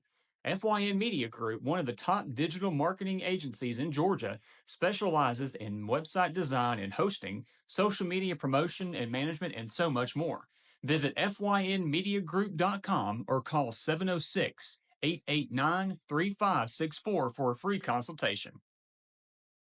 Welcome to El Rey Azteca Mexican Restaurant. We invite you to indulge your senses with our from-scratch authentic Mexican food. Whether you are hungry for fajitas or the El Rey Azteca burrito, we offer a wide variety of fine Mexican dishes, drinks, and desserts. Our inviting patio, indoor seating, and bar has a seat for everyone. So come to El Rey Azteca for delicious food, great drinks, good friends, and loads of fun in a casual and friendly atmosphere.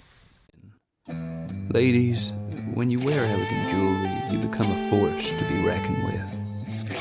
You shine brighter than the stars in the sky, and your inner beauty radiates like the sun. So embrace the magic, embrace the elegance, and let your jewelry be a reflection of your true, authentic self. My friends over at North Georgia Diamond know what a woman wants. Go see them for the perfect gift. And remember, when it comes to elegance, there's no such thing as too much. Come see us at North Georgia Diamond. We're igniting passion one sparkle at a time.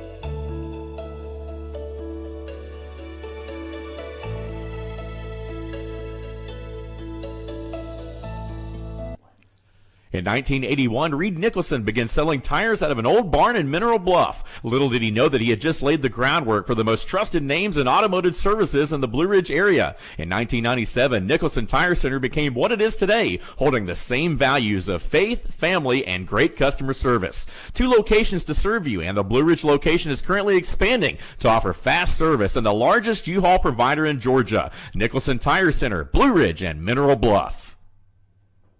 This is a special report. Knowing how to invest your money is harder than ever before. Dealing with stock market volatility, record debt, and terrorist attacks requires new thinking.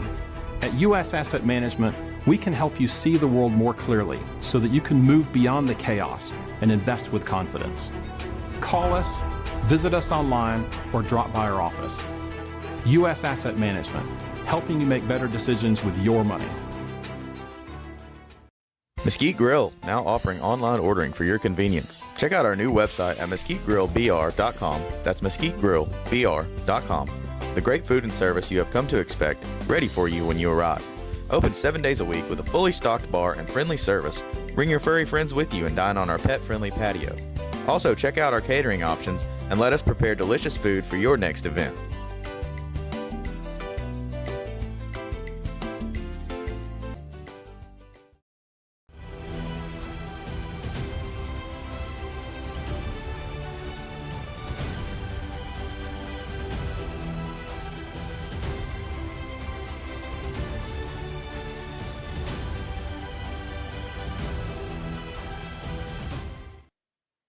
All right, folks, we're back. I'm your host, BKP, and you're watching BKP Politics on voiceofruralamerica.com. You know, we've got the Georgia Hour in about 10 minutes, and but out there in America, I don't know where you're at, but here, you know, I absolutely, I mean, this is a destroyer in our country, 110. This is absolutely a destroyer in our country. It really is. All right. Young people are sports betting in Georgia. They are working on it again in Georgia, sports betting.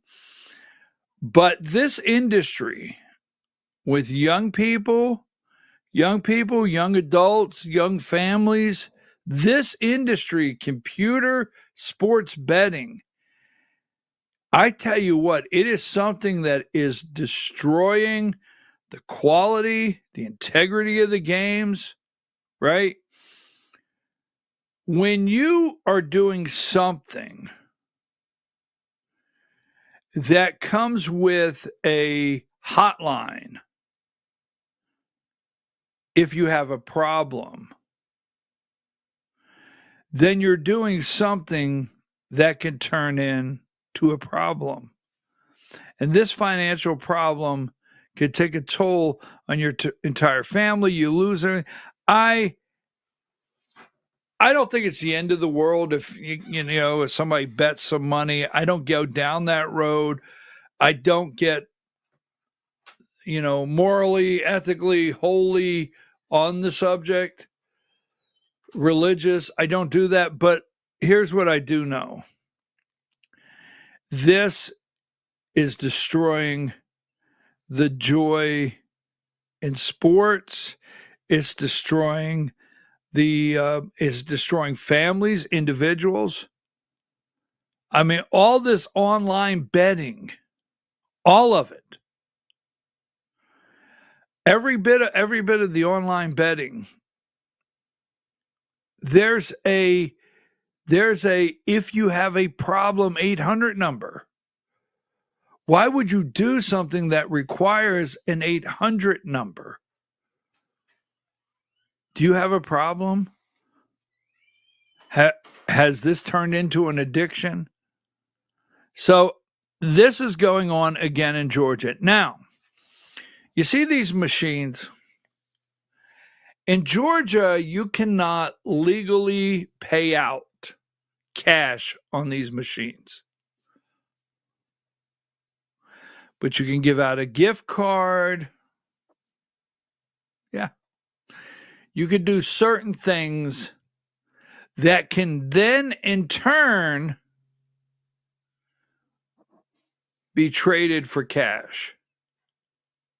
So realistically, when you go in these stores and you see these machines already in Georgia, right? I mean, you no longer have your local community stores. You go in a store and they have the vape juice. They've got all of the flavors. Then they have the crack pipes. Yeah, they got all the crack pipes. Then they got a whole wall of gambling scratch-offs. And then they got a machine to print out the lottery tickets, right? And then you go down to the right by the cooler, and there's a little section over there that has the games. No longer the convenience store, local convenience store, where a couple people in town hang out and say good morning. That's it.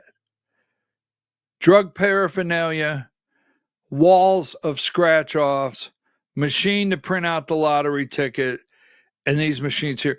And I have a question, and I will get into this later, but do you have local politicians or statewide politicians that own these machines in locations? Do you?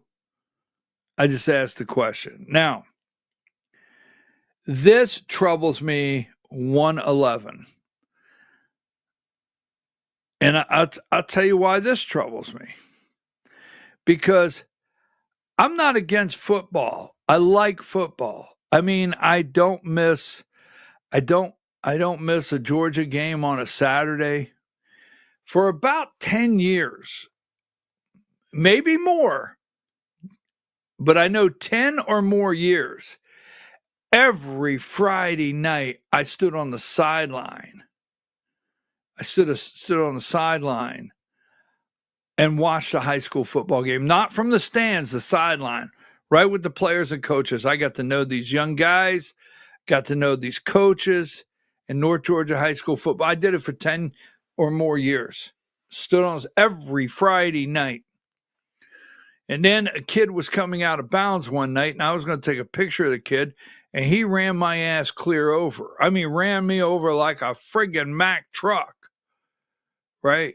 So I'm laying on the ground, and on the other, it was the night I wore the orange, right, sweatshirt. You know, the caution, the orange that everybody could see. So I was over on this side. The home was up here, and everybody in the entire stadium could see me get my ass run over. This kid runs my ass clear over, or runs me over, excuse the expression. My ass was attached, but runs me clear over, and I'm laying there on the ground, and I'm like, wow. So I got all these people coming, are you okay? Are you okay? Well, I had to be okay. It was like 1 minute left in the first half. I had to go through halftime in the second. And God knows everybody.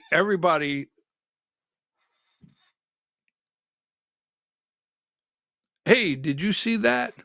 Yeah, how could you miss it? He's wearing an orange sweatshirt. Ooh.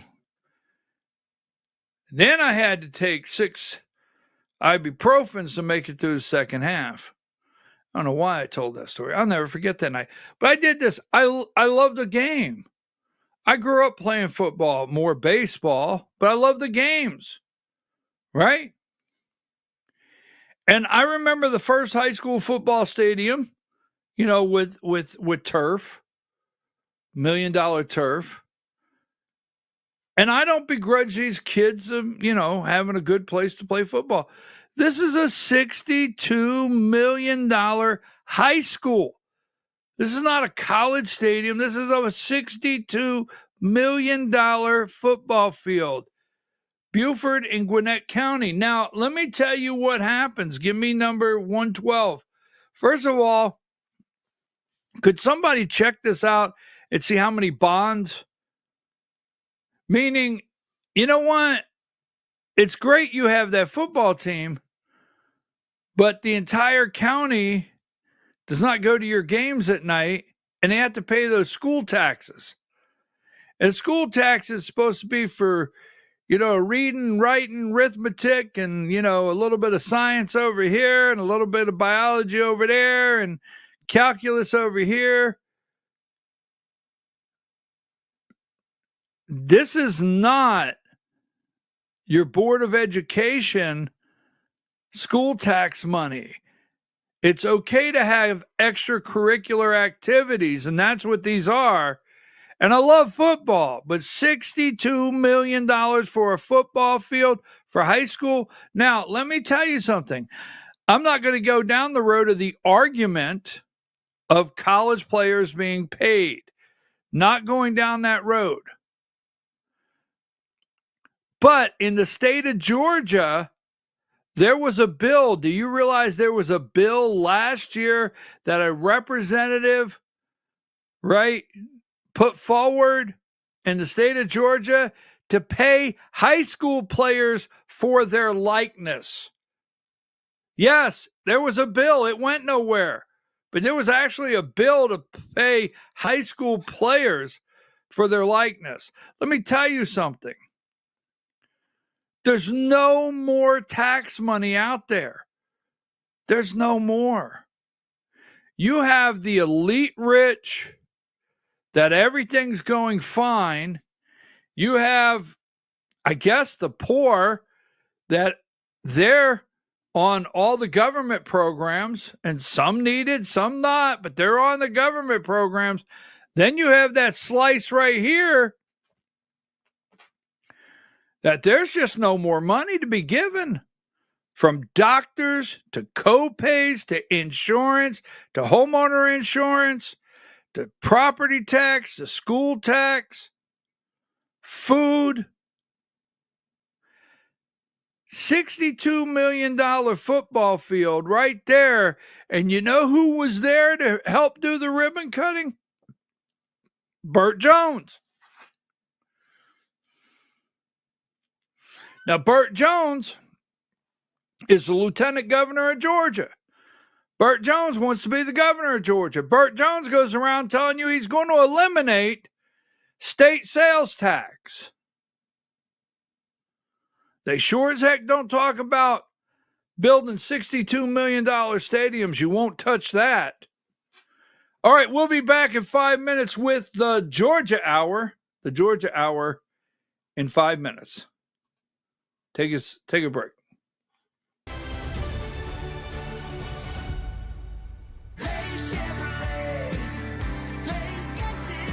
Massive truck discounts are back at Days Chevrolet in Jasper. Up to $10,000 off Silverado 1500s. Up to $5,000 off Silverado 2500s. Don't wait. Get them before they're gone. $10,000 off Silverado 1500s. $5,000 off Silverado 2500s at Days Chevrolet in Jasper. Days Chevrolet. Days gets it done. Together, let's drive. Larry's Body Shop in Ellijay. Family owned and operated since 1978. The latest in cutting-edge digital technology and state-of-the-art equipment allow our iCard Gold Class certified technicians to restore your vehicle. Our second-to-none customer service will work directly with your insurance company. Major accident or minor fender bender, we take the dents out of accidents. Larry's Body Shop, North Georgia's #1 body shop. Visit us at collisiondecision.com. Why give your money to liberal media companies? Put your marketing needs in the hands of a conservative marketing professional and start getting results today. FYN Media Group, one of the top digital marketing agencies in Georgia, specializes in website design and hosting, social media promotion and management, and so much more. Visit FYNmediagroup.com or call 706-889-3564 for a free consultation.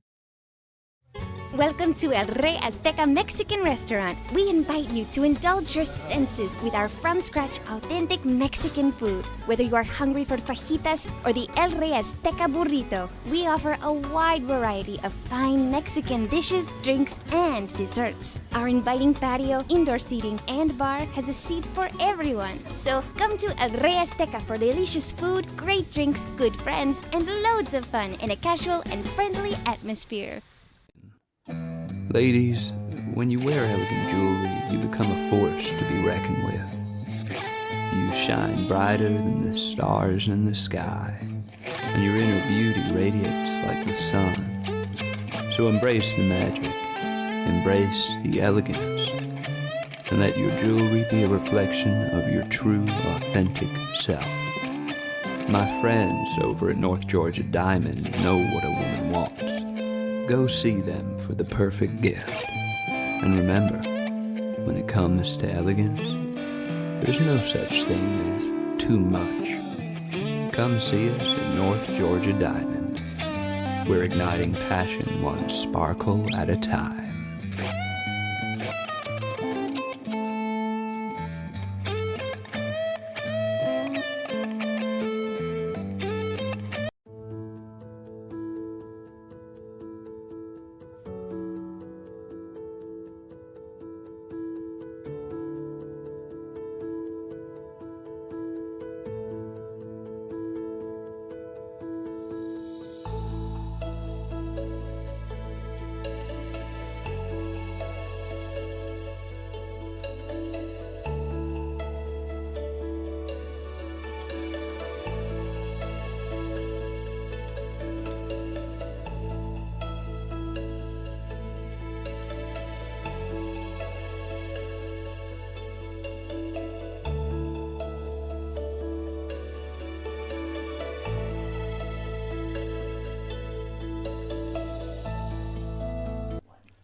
In 1981, Reed Nicholson began selling tires out of an old barn in Mineral Bluff. Little did he know that he had just laid the groundwork for the most trusted names in automotive services in the Blue Ridge area. In 1997, Nicholson Tire Center became what it is today, holding the same values of faith, family, and great customer service. 2 locations to serve you, and the Blue Ridge location is currently expanding to offer fast service and the largest U-Haul provider in Georgia. Nicholson Tire Center, Blue Ridge, and Mineral Bluff.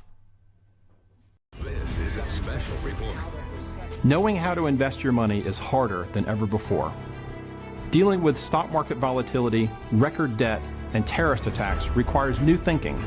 At U.S. Asset Management, we can help you see the world more clearly so that you can move beyond the chaos and invest with confidence. Call us, visit us online, or drop by our office. U.S. Asset Management, helping you make better decisions with your money. Mesquite Grill, now offering online ordering for your convenience. Check out our new website at mesquitegrillbr.com. That's mesquitegrillbr.com. The great food and service you have come to expect, ready for you when you arrive. Open 7 days a week with a fully stocked bar and friendly service. Bring your furry friends with you and dine on our pet-friendly patio. Also, check out our catering options and let us prepare delicious food for your next event.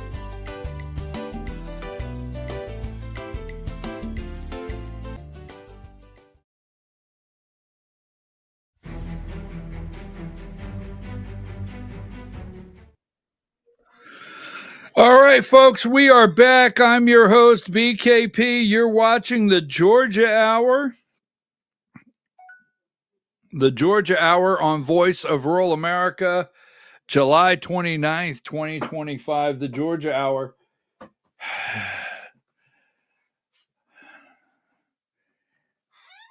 For Democrats, it happens to be the gift that keeps on giving. So let me just lay the groundwork here.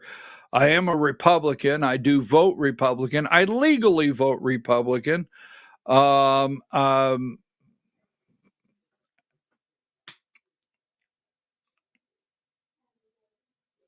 I'm not trying to go against any of our Republican candidates. But what they are doing now is they're trying to shame you. Okay? They're trying to Republican shame you. And what I mean by that is if you say anything, because while you're on this program watching, I will never, and never is a big word, so I don't just throw it out there.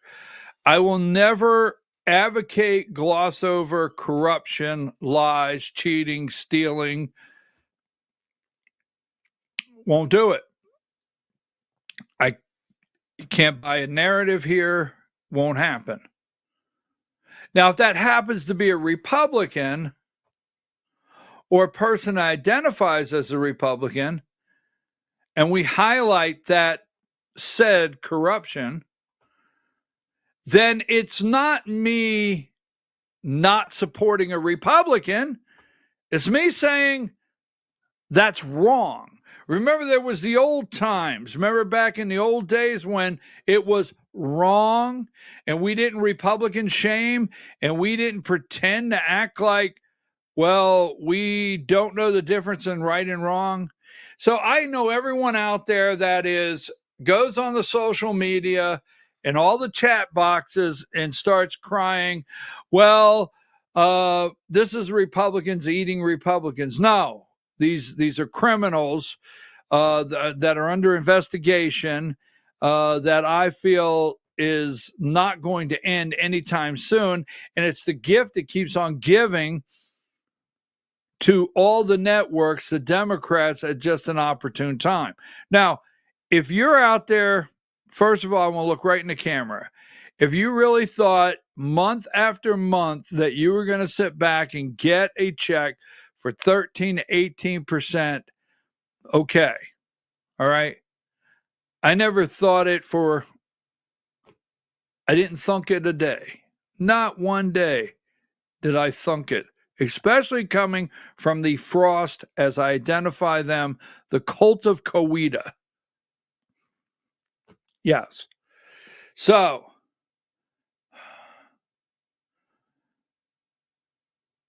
one of the top benefactors of First Liberty's money was Alabama State Auditor Andrew Sorrell, who is running for Alabama Secretary of State. Frost gave Sorrell $71,000. Now, there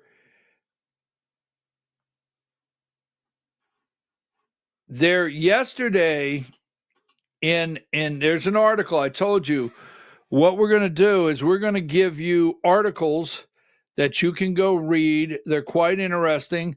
Some of them have the same information, but there's some differences in the articles. And these are new. They're not weeks old. So give me number, see if I have this one here. Number 79. And you can go and read.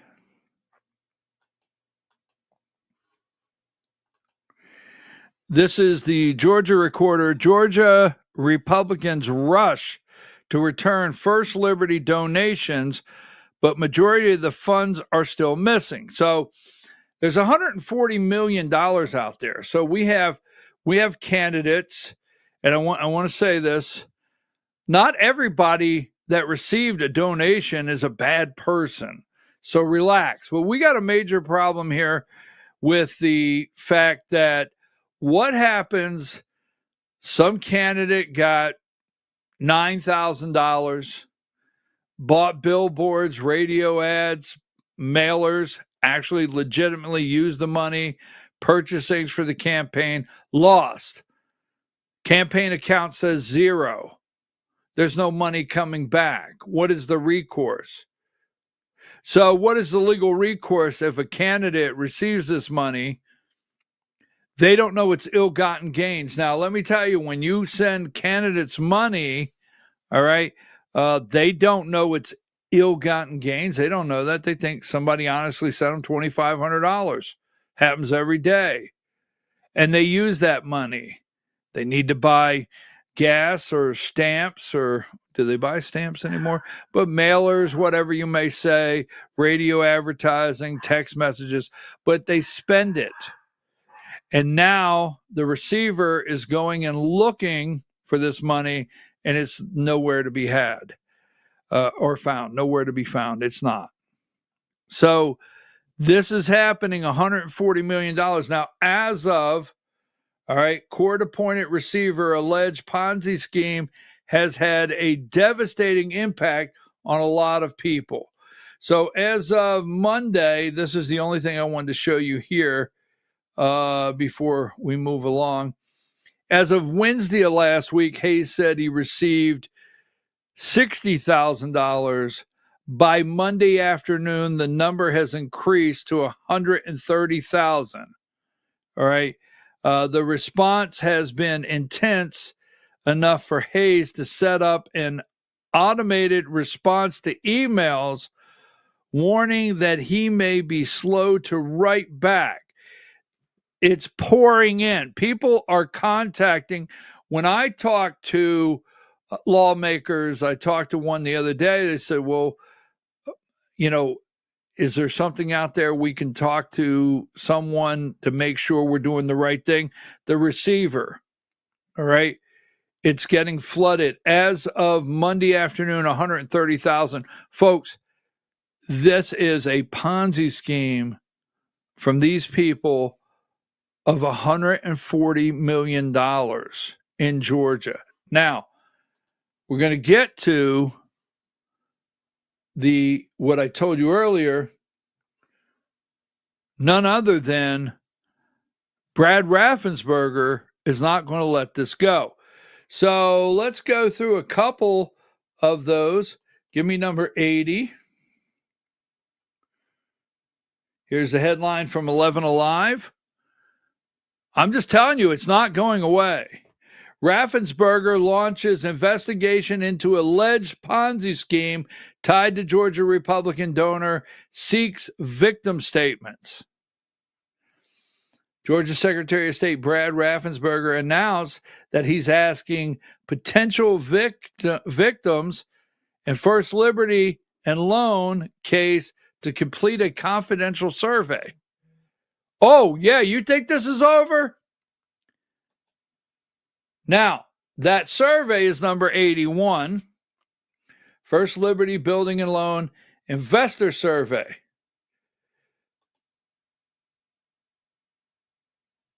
I'm going to go back to this one. Hold this one, Diane. Know where it's at. 82.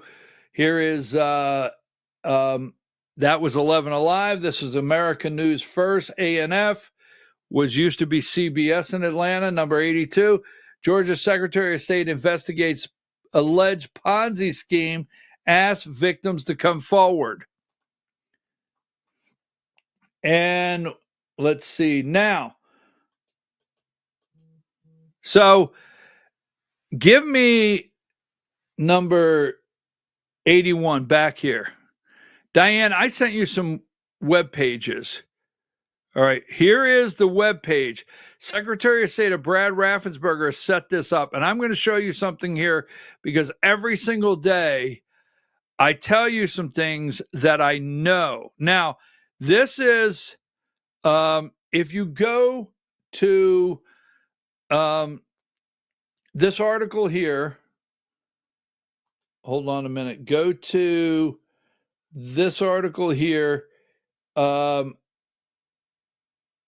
just Google Raffensperger launches investigation, go through the articles, and you can click and find this survey.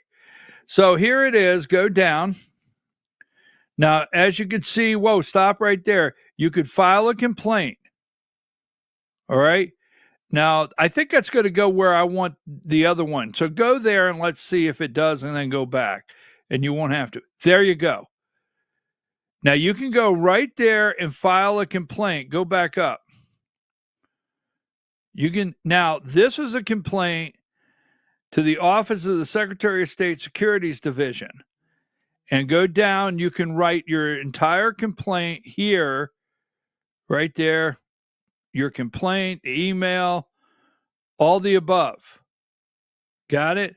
Now, go back to the survey. Now, this is confidential. They will not leak this, see? Now, please feel free to contact us. There you have the email address. Go down. Your contact information. This is a confidential. It says it's a confidential search. Stop right there. You have your name, everything like that. Now, here is what's interesting in the second question of the survey. Go down a little bit.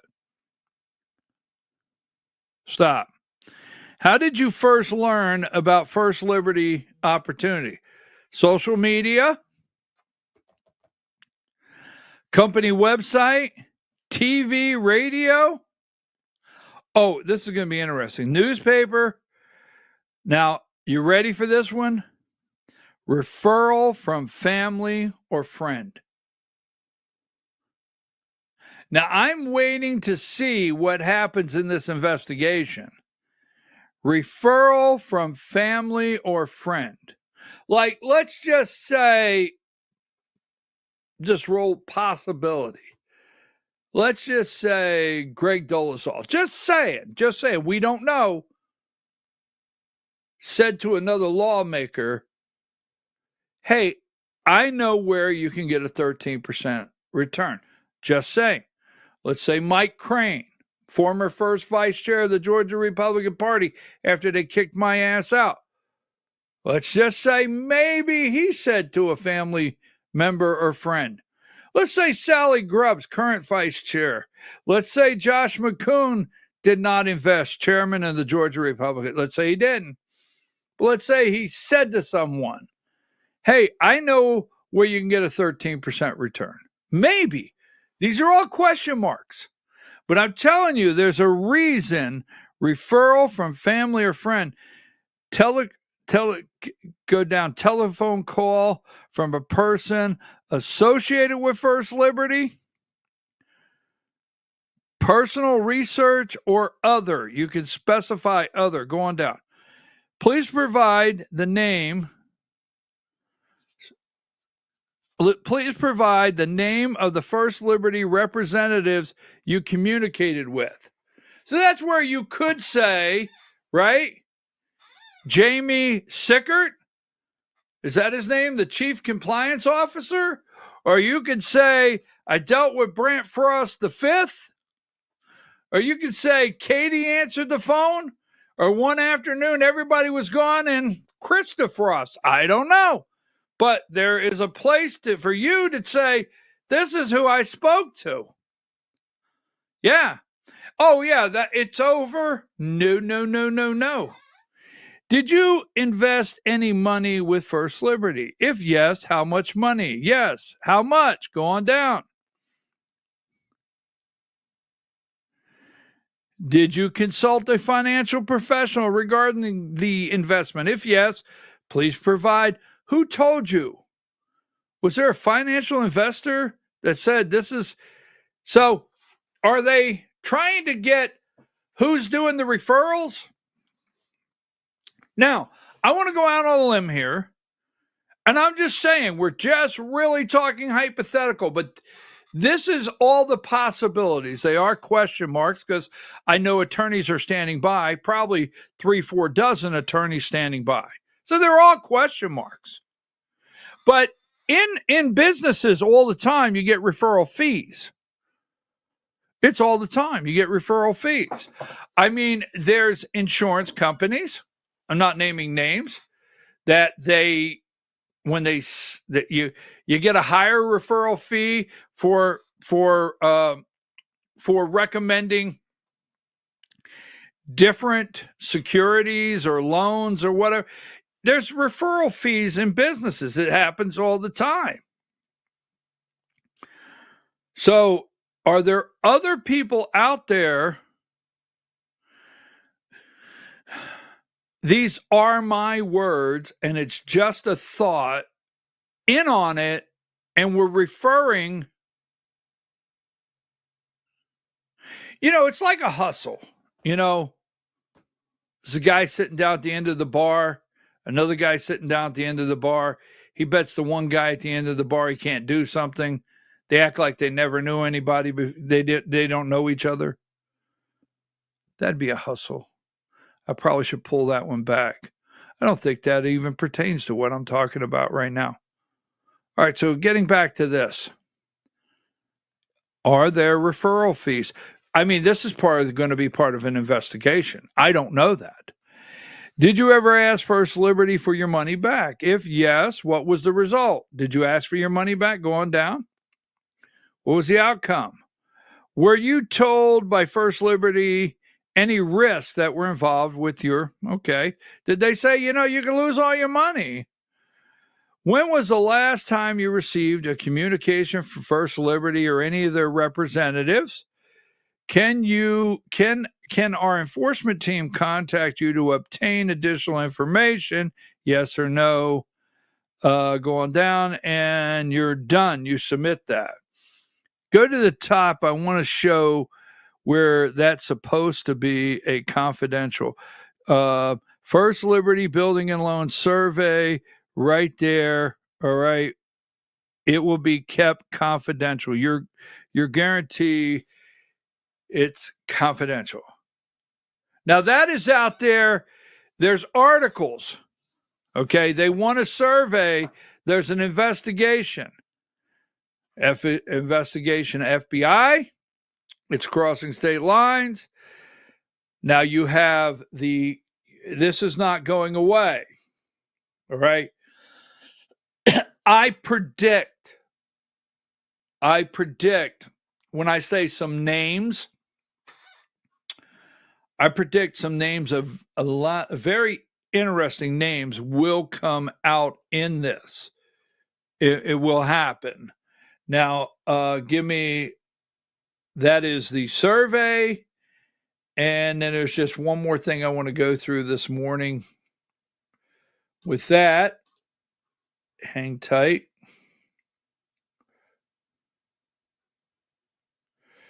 Let me give you, that's the receiver, number 28. I don't want that one at the current time. And give me number 47. So Brad Raffensperger, Secretary of State of Georgia. There's all the news networks are covering this. Every news network. The AJC is writing articles daily. All right. All the other people are writing articles. This is Representative David Scott. We told you this in Georgia. He has written about the Ponzi scheme to the chair of the SEC, federal chair. There's investigations going on. And not just that. Remember, we read to you the Secretary of State of Alabama received a lot of money. So let me get this one here. Give me, where do I have it here? Give me number 83.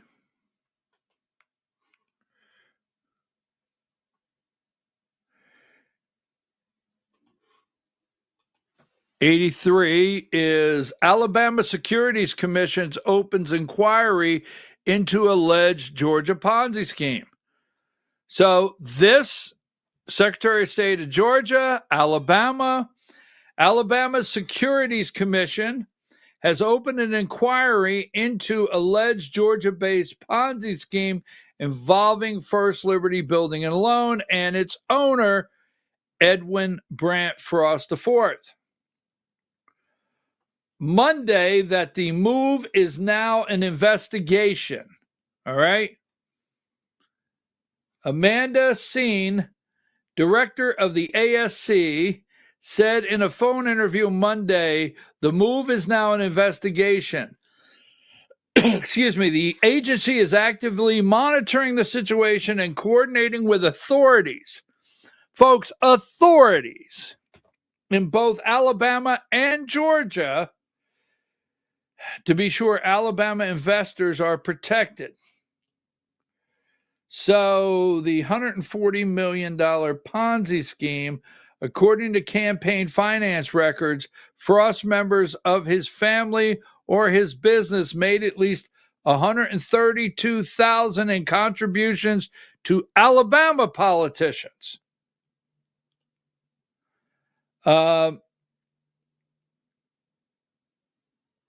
So they want that money to come back. Now, I'm going to give you one more, and we're going to move on to some other politics of the day. I almost pulled this video, but I chose not to. It's too upsetting. I watched the video. It's way too upsetting. So here's number 84.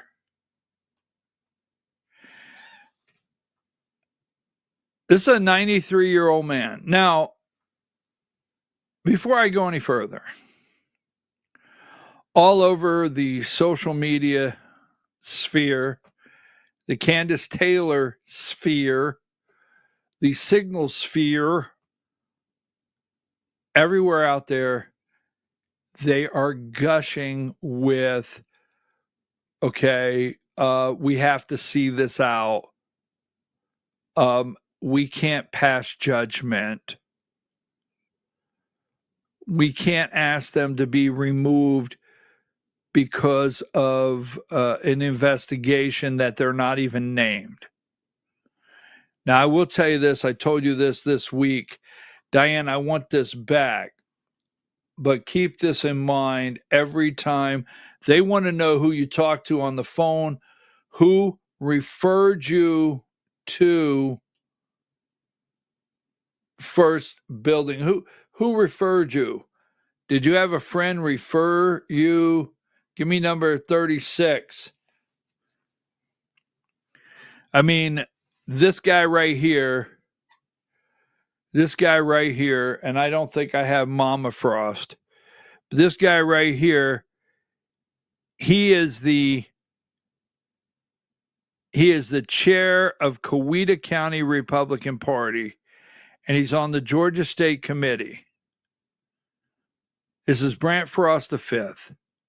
He's not named at this time, but Brad Raffensperger, he went and he opened another company. Another mortgage lending company this guy opened up on July 3rd. Brad Raffensperger, the Secretary of State, is investigating all of his books in this Heartland investment or whatever it's called that he has. This guy is Brant Frost V. There's testimony after testimony that he was clearly involved. Customers dealt with him every day there. There is clarification that Katie Frost was in the business. Katie Frost, we'll get to her in a minute. Krista Frost, the mother, we don't have clear, when I say proof, that she was in the business, but she was handing out, Krista Frost, the mother, was getting it out of the grocery money or the cookie jar because she didn't have a job outside the home, and she was sending out them campaign contribution checks as fast as she could under the name homemaker, right? Homemaker. That's what she was identifying. But this guy right here, his sister, he is Coweta County Republican Party chairman and state committee member. That's the albino rhino. Someone's like wondering, who is this? This is Brant Frost V, the albino rhino. Got it? Now, if you go and you start saying, why hasn't the Georgia Republican Party asked for their removal? They'll say, well, that's the job of the county to remove him. And it's the job of the state committee to remove him. Josh McCoon is the chairman of the Republican Party. If Josh McCoon picked up the phone today as chairman of the Republican Party and said to the Coweta County Executive Board, Republican Party, you must go through the motions and remove him. He needs to be removed. Ask him to resign. If not, start the process. Josh McCoon is chairman of the Georgia Republican Party. He can pick up the phone and, state committee. He could send an email out to the state committee asking for the state committee to remove him or his district. You're put in through your district. So my apology. I think your district puts you up for state committee member in the party in Georgia. But he could start the process today. But the person that has to start the process to remove him is his damn sister, Katie Frost. That's exactly right. And the person that has to start the process to remove the mother is Katie Frost, the damn sister. And everybody, for some reason, is so afraid of Brant, Katie, and Krista to make a move. So there's Brandt. He's under investigation, his new company, and I guarantee you he's under investigation. Here's, they say they call it lawyering up, right? Give me number 10. Here's Katie Frost. She is the damn chair of the 3rd district, right? Chair of the 3rd district, Katie Frost. I don't know if he is ever. This is Jason Thompson, the RNC committee man, also an attorney. I don't know if he has ever given the Frost family legal advice. I don't know that. But he is an attorney, good friend there, RNC committee man. There's Katie Frost, 3rd district chair. And then you have, the close friends, 17, Sally Grubbs and Josh McCoon. They haven't asked publicly for the resignation of the Frost. Then you have right here, number 22, you got Brantley Frost, as I call him. There you go. He's there on John Frederick's show with Sally Grubbs. I don't have a picture of Mama Frost with me today. Yeah, give me number 50. All right. And number 50, and I'm going to show you something here. Annual Frost Vacation, Kennebunkport, Maine. There's Dad in the plaid. There's Krista Frost right next, the wife, next to Dad, wrote the hell out of campaign checks, giving them out left and right from the cookie jar.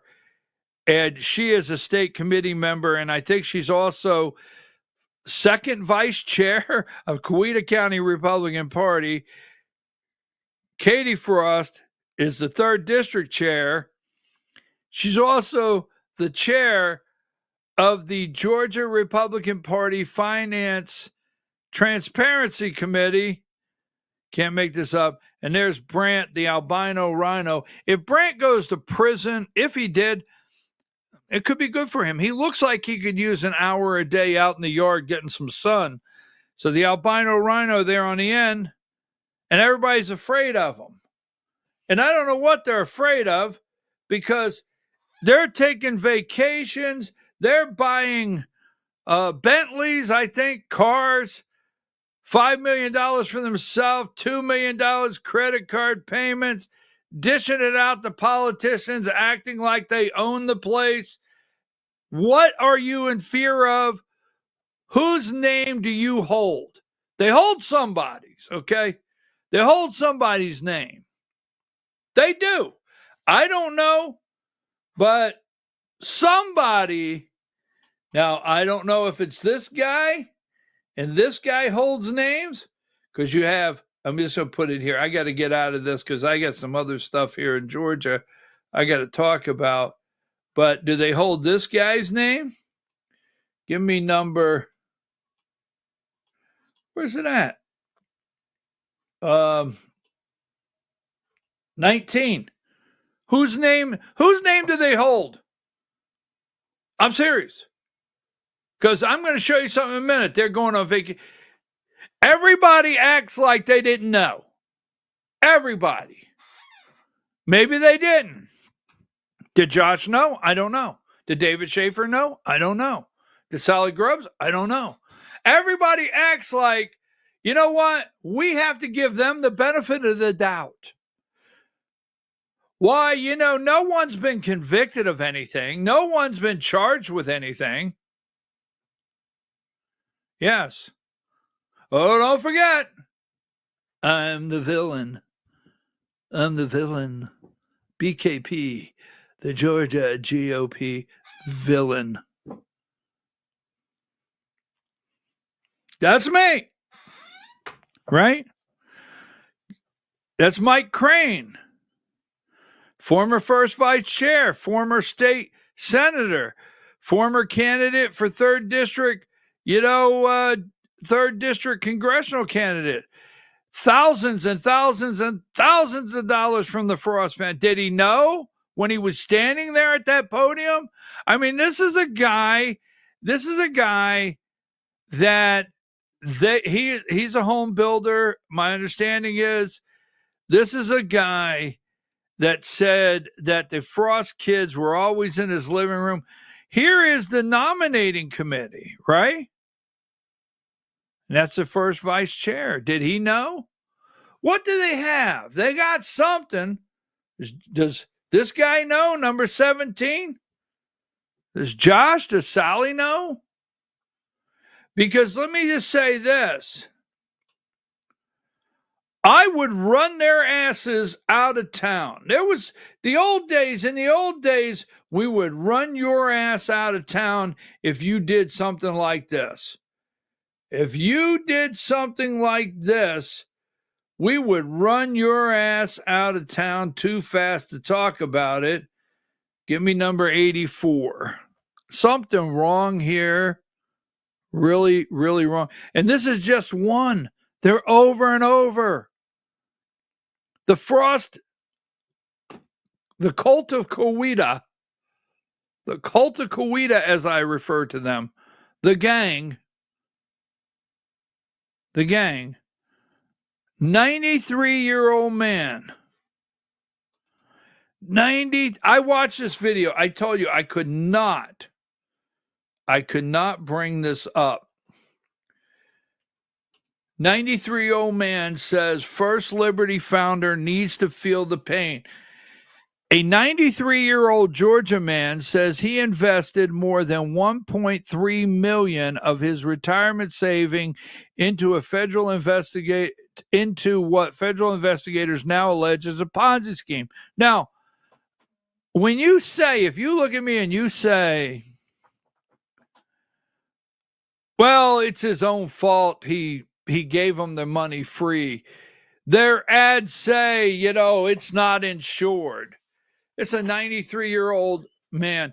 We have a major problem in America with people phone, email, phishing, as they call it, on the internet, Facebook. You out there, 80-some years old. I'm not knocking anybody, trust me. When you're out there 80-some years old and you're on Facebook and somebody pops up and says, remember me when we went to school? Oh, maybe I do. We have more elder abuse. This is friggin' elder abuse. These pieces of garbage basically were walking the halls. I don't know that for a fact. Attorneys are standing by, but it's almost like they're walking the halls of nursing homes looking for retirement money. This guy spent time on the phone with the Frost, the fourth. He's 93. Now, I listened to his interview. He's got his faculties together, but could he be trusting at his age? A 93-year, the U.S. Securities and Exchange Commission has accused First Liberty Building and Loan of defrauding at least 300 investors.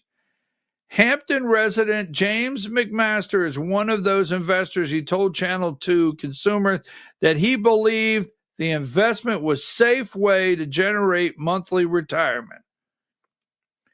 McMaster said he met personally with Frost several times at the Frost Liberty offices, sharing his life story with Frost from shining shoes to as a child to growing up the son of a sharecropper.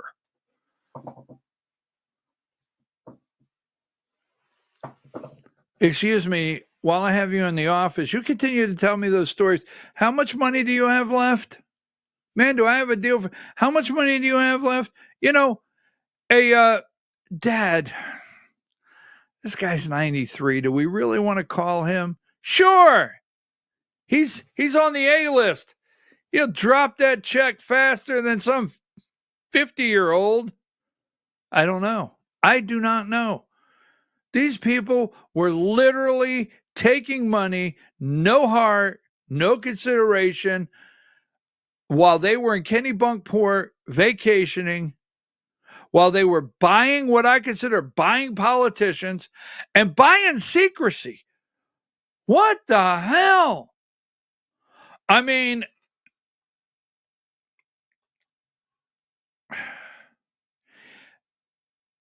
people will say to me, why do you continue this?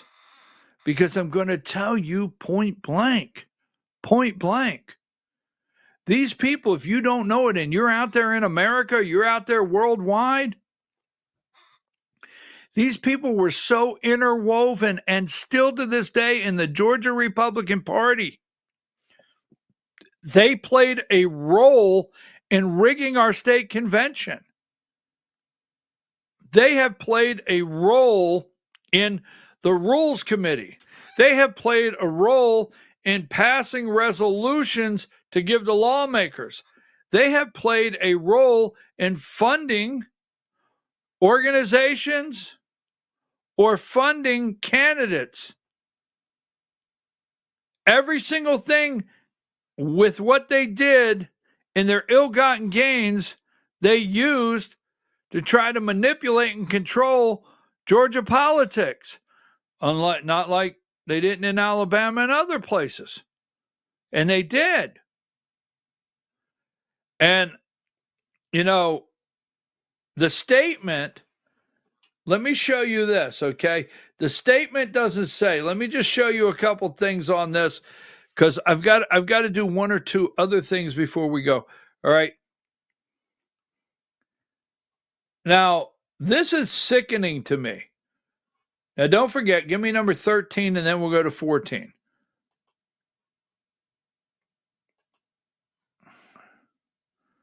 Number 13, this is pleading the fifth, wanting a jury, demanding a jury. Now, at first, Brant Frost IV entered into a consent judgment with the receiver, right? First thing he does. Now he comes back and he pleads the fifth. Number 14. Then the receiver, Gary Hayes, files his first status report. Can you go to that website so people can see it and then give me number 28? Now, if you want to keep up with this case, I know they're going to, they Republicans shame me all the time, right? Jackie Hardling, hi. Jackie, here's to you, right? You go on there, Republican shame, right? Denise Burns, hi, Denise. D-Nice, okay? Public shaming, right? I get it. Republican shaming. Eating our own. No, this is corrupt. Were you people in on it? Now, I don't know. When I say you people, I'm not putting names. Easy. Don't call the damn attorney. Just you people out there. You know who you are. You people. Receivers First Liberty Building and Loan. This is the website. Go on down. Everything is here. Go on down. Keep going, Diane. Thank you very much for your help. You can see the court information, the date the complaint was filed, the date the receiver. Now, that was July 11th. Wait a minute. July 11th. I'm going to write that down just for a minute. All right. Then you have the court information, receiver's name. Now, wait a minute. Go back up. Now, you see that receiver, we have been putting that right there out every single day. Every single day we've been putting that out. Go down. There's no reason you don't have that information. Key documents. You got the status report. You can keep up with the whole thing. Now, put 28 up for a minute. This is the receiver's information if you need it. So, he pleads the fifth. The receiver files the first report. Number 20. The Georgia Republican Party responds this way. All right. They respond with a legal notice, July 22nd. Now, July 11th, you got to remember the Georgia Republican Party had an executive meeting. Brushed it under the table. Katie Frost did attend that executive meeting. Right under the table. Never spoke about it at their executive meeting. He was appointed July 11th. Now, Josh McCoon, the chairman of the Georgia Republican Party, is an attorney himself. And he is pretty lawyered up because he's got this guy here, number 11. He's got number 11. This is Alex Kaufman. He is the legal counsel for the Georgia Republican Party, Inc.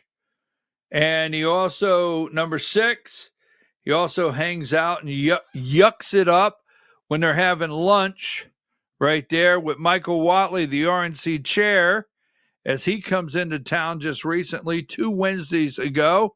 There's Josh McCoon and there's Alex Kaufman. So Josh has had plenty of opportunities to say, how should we handle this?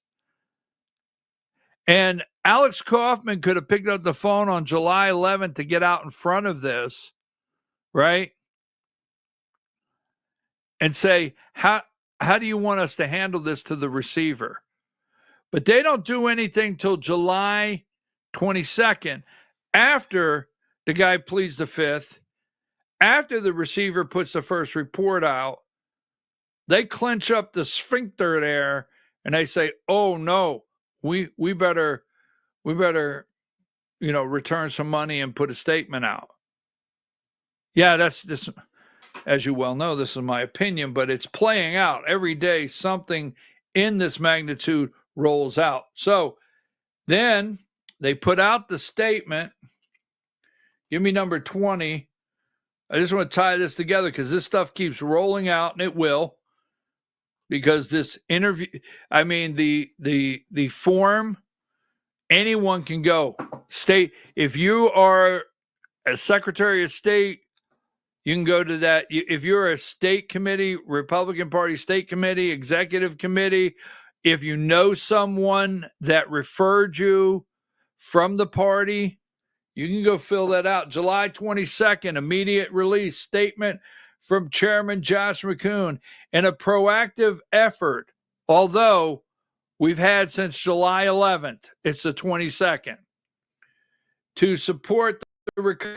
Our legal counsel initiated communication with the receiver, who diligently working to sort through records related to First Liberty's collapse. The receiver initiative aims to recover the assets. Now, today, just 10 days after, everything about this is a legal statement.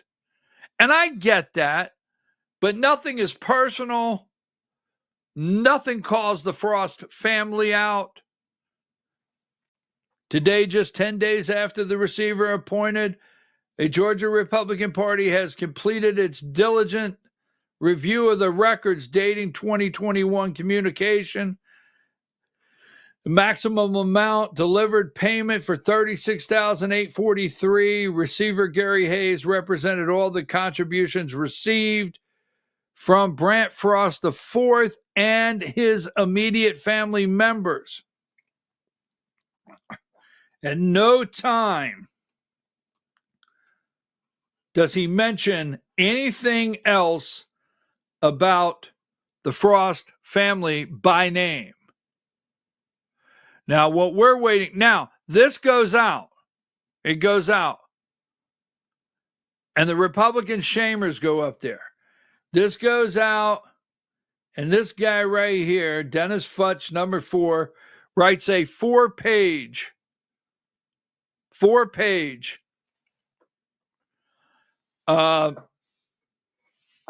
Dennis Futch, a guy on the left and the far left, blue shirt and glasses. He writes like a 4-page, thank God for Josh McCoon and his courage and what he's done. And then all these people under this statement, what leadership, right? And all over Oh, Josh, thank you. Josh, thank you. Our chairman. This is why we elected him. This is what leaders do. This is a great step forward to uniting, healing, all the BS on social media. Absolutely sickening, disgusting. Not one of those people asking the questions. I think the chairman of the Georgia Republican Party should put out a statement immediately saying he did not invest. Just say it. If it's out there, send it to me.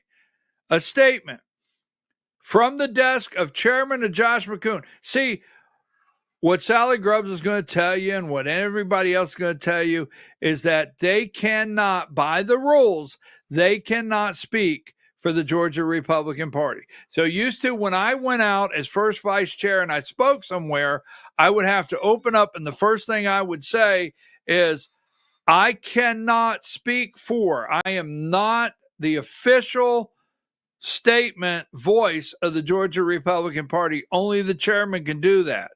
So the guy in the middle that's cheesing, like Filbert, Filbert there in the middle that's cheesing from ear to ear, because Michael Watley is saying, man, I'm putting a good word in for you for RNC chair. Now, when I leave here, you don't know it. You're probably not going to get it, but I'm putting a good word in for you. And Josh is cheesing because he thinks he's going to be the next RNC chair. And that went down the turlet there, as Archie Bunker would say, the turlet. It went right down it. Nice little flush there, right there, cue ball. Anyhow, didn't work out, did it, Sally? Katie, bar the door. Anyhow, flowers in the attic, right? Flowers in the attic. Anyhow, Josh is there. He is the official voice of the Georgia Republican Party. He's the only one who can make a statement. So I think what everybody needs to ask is, Josh McCoon needs to come out and say, I have not, did not, will not, I referred nobody to First Liberty. I have no investments in First Liberty. First Liberty never solicited me. I never referred anybody. Jacqueline or my immediate family or friends that I'm aware of in any way whatsoever is invested with First Liberty. And at this time, I think it would be the appropriate thing to do to ask the Frost family, everyone, as they're going through this troubled time, to resign from all positions they hold in the Georgia Republican Party. Nothing. The only reason that statement, in my opinion, came out, and the only reason that statement, in my opinion, delivered the check is because the receiver is going to go through everything. Raffensperger is going to go through everything. The FBI will end up going through everything. FEC reports are going to start being gone through. Yes, FEC reports. We know how many FEC reports from the Georgia Republican Party had to be, resubmitted due to errors. We know how many times Josh McCoon, number 2, used the Georgia GOP credit card for personal reasons. And they were trying to, and they're trying to prevent any of these investigators from going through the door. Now, I recommend you can Republican shame me all day long, but I recommend, because Karen Henschel should be released today. I mean, it's not personal. I don't know what she watches on TV or her favorite music. I do not care. But almost 16 years, she should be released today. We should find out the truth of why the lawsuit with the Pageant, John Pageant, former chair, was sealed. That should be found out today, period. We should have a forensic audit of the Georgia GOP Inc. because you do not have the same person reconcile the checkbook and make the deposit, Karen Henschel, 16 years. That should happen today. And I wouldn't doubt that Brad Raffensperger investigate the Georgia. He has the right to investigate the Georgia Republican Party, Inc. You got to understand, that is They have reason to believe. It's like, you know, when they pull you over, they start sniffing the car. If they get good reason to believe there's something in the car, they start searching it. There's reason to believe that something could be in the Georgia GOP office in the books that needs looked at. And that's what they're trying to do, is prevent people from going in there. The whole house needs cleaned up now. If the governor, if Trump, if Mike Collins, Burt Jones, you guys want to clean up the mess that you helped make because you endorsed the guy. All right? But Josh needs to come out with a statement immediately. Now, number 9, as you notice, you never hear anything about this guy here. Nothing. Now, he has not made a statement. There has been accusations, rumors. We call it the Georgia political party phone circle. We have it here. I know you do in your state. We all have it. We got the political party phone circle, and the political party phone circle says that Greg Dolezal, state senator, had multi-million dollars invested, and then the phone circle is going around that he possibly led an investment group. I'm hearing stories that we got lawmakers that have plausible deniability because they put their money through someone, right? Did someone recommend you to a group? Is somebody handling, you know how the company, somebody handles the money for the group lottery ticket? It's possible the political phone rumor goes around saying he may have been involved in handling finances for a group. Just saying. Now, 10th District of Georgia, as we go. Oh, I can't do that one right now. Hey, look, is it Republican shaming? Because you can attack me all day long. I don't care. But what Josh McCoon and every one of you Republicans should see right here. Give me this one here one more time. Every single one of you people that went on there and said, oh, this is amazing. 84. What a great chairman. Let's give the Frost family their day in court.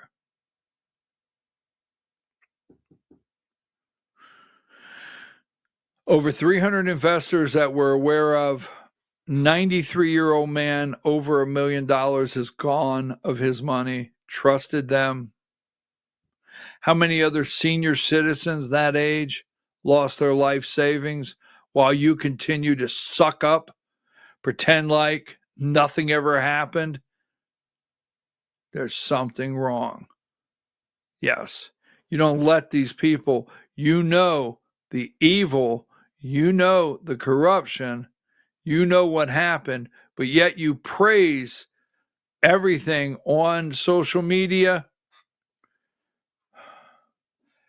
87, this guy is supposed to announce sometime this week he's running for Congress. He's got $900,000 in the bank. He's already got Brian Kemp's blessing.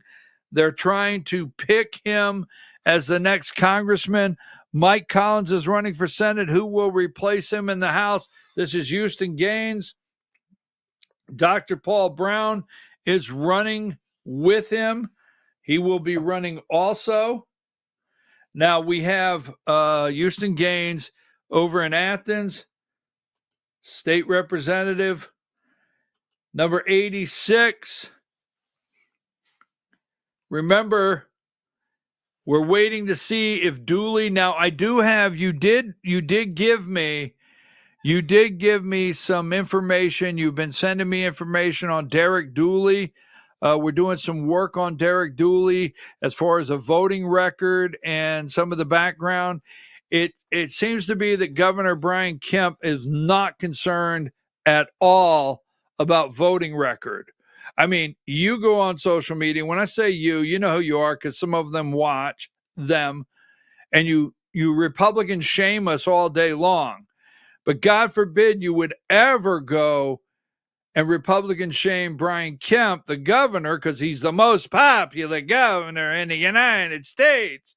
You wouldn't Republican shame him for possibly picking Derek Dooley, who possibly votes Democrat, that may have voted for Obama twice. We're struggling to find his Republican votes. But now that is okay. We won't public shame Brian Kemp because it's Brian Kemp, right? So until Derek Dooley comes out to be an official candidate, but we already know Governor Brian Kemp pushed John King back in the insurance office. Get back in there, John. You're not the man. I know, I'm stabbing you in the back. And then we know that Collins or Kemp and Trump's team are not seeing eye to eye. We have Collins. Kemp called Collins and did not scare him. That's the interesting thing. Brian Kemp was supposed to call Mike Collins and say, I can't support you, all right? You know, I won't support you for Senate. And Collins said, well, I'll look for your endorsement when I'm the nominee. Like, seriously? Same thing with Buddy Carter. So we have not received at this time any kind of official statement that Derek Dooley is in the race. So we're holding back on a little reporting there, number 85, Diane, 85. And I want to show you something. I got sidetracked here. I'm absolutely tired. Derek Dooley's voting record could complicate possible GOP Senate run. Nah, not for Brian Kemp. And you guys will never say anything. See, not for Brian Kemp. And when you sell out, because this guy has sold out, I mean, this is absolutely number 68. Now, the key word in this is beyond. John Fredericks has went and made amends with Brian Kemp. So if Donald Trump supports Mike Collins and Brian Kemp supports Derek Dooley, what will the Godzilla of bullshit do? That'd be John Fredericks. I have reconciled our prior political differences, and I'm supporting his initiatives to bring the party together and win in 2026. Wow. We look forward to working with Governor Kemp, his team, to bring unity and conservative victory to Georgia in 2026 and beyond. And beyond. Pay attention to that. Now, I'm tired of Brian Kemp wanting to run everything. Folks, this is a article in the Georgia Record. Diane, I want that last website in the Mountain Legislative Group. I'm going to get that in a minute. But this is in the Georgia Record. Like I said, I'm absolutely tired of him thinking he runs everything. Number 41, this is the mayor of Sandy Springs race. This article's in the Georgia Record. I go there every day. I picked this up the other day in the Georgia Record, and I'm like, my God, can Brian Kemp stop? Marty and the girls, stop telling us who we have to support. Mayor, lieutenant governor, governor, whatever. The dual life of Russell K. Paul, mayor, lobbyist, and quiet power behind the Metro Atlanta development. This is this has facts, figures, charts, graphs, proof of who this guy really is in Powder Springs, Russell Paul. And guess what? Number 42, who's going to do a fundraiser for him? A meet and greet on August 12th? A support? None other than Governor Brian Kemp. Can't make that up. Now, give me the website. This is a legislative body. I've been talking about them, and I just want you to be aware of these guys. They're the Mountain Legislative Watch Team. This is a great website. Latest reports. Learn more about our group. Go to learn more about our group and see what's under there for me. Right there. See that? Go on down. There's the group. That's who they are. That's how many bills they go through. Go on down. Is that everything on that page? Right? That's how you get to know them. They're veteran-owned and operated. It is a team of patriots that read all the Georgia legislation. And I'm really proud of this because I have for years worked with many around the state. But this is a well-educated, all right, group that studies legislation and has this website to put out information for Georgians. Go back. That's the Mountain Legislative Watch Group. Diane, sorry to keep you. It's 11:04. Let me make sure we didn't miss something out here. Man, I'm in trouble. I didn't even want to start with the guy that's 90 some years old that lost. I didn't want to do that. I knew what was going to happen when I did that, and I can't take these people just walking around like nothing happened. Move on. Because I'm not doing it. All the media is doing it every night. They found the 93-year-old guy, not me. Alabama's investigating, not me. Secretary of State's investigating, not me. FBI, I guarantee is an investigation, not me. SEC, not me. Right? It's not me. Democrats rolling with it, not me. 56.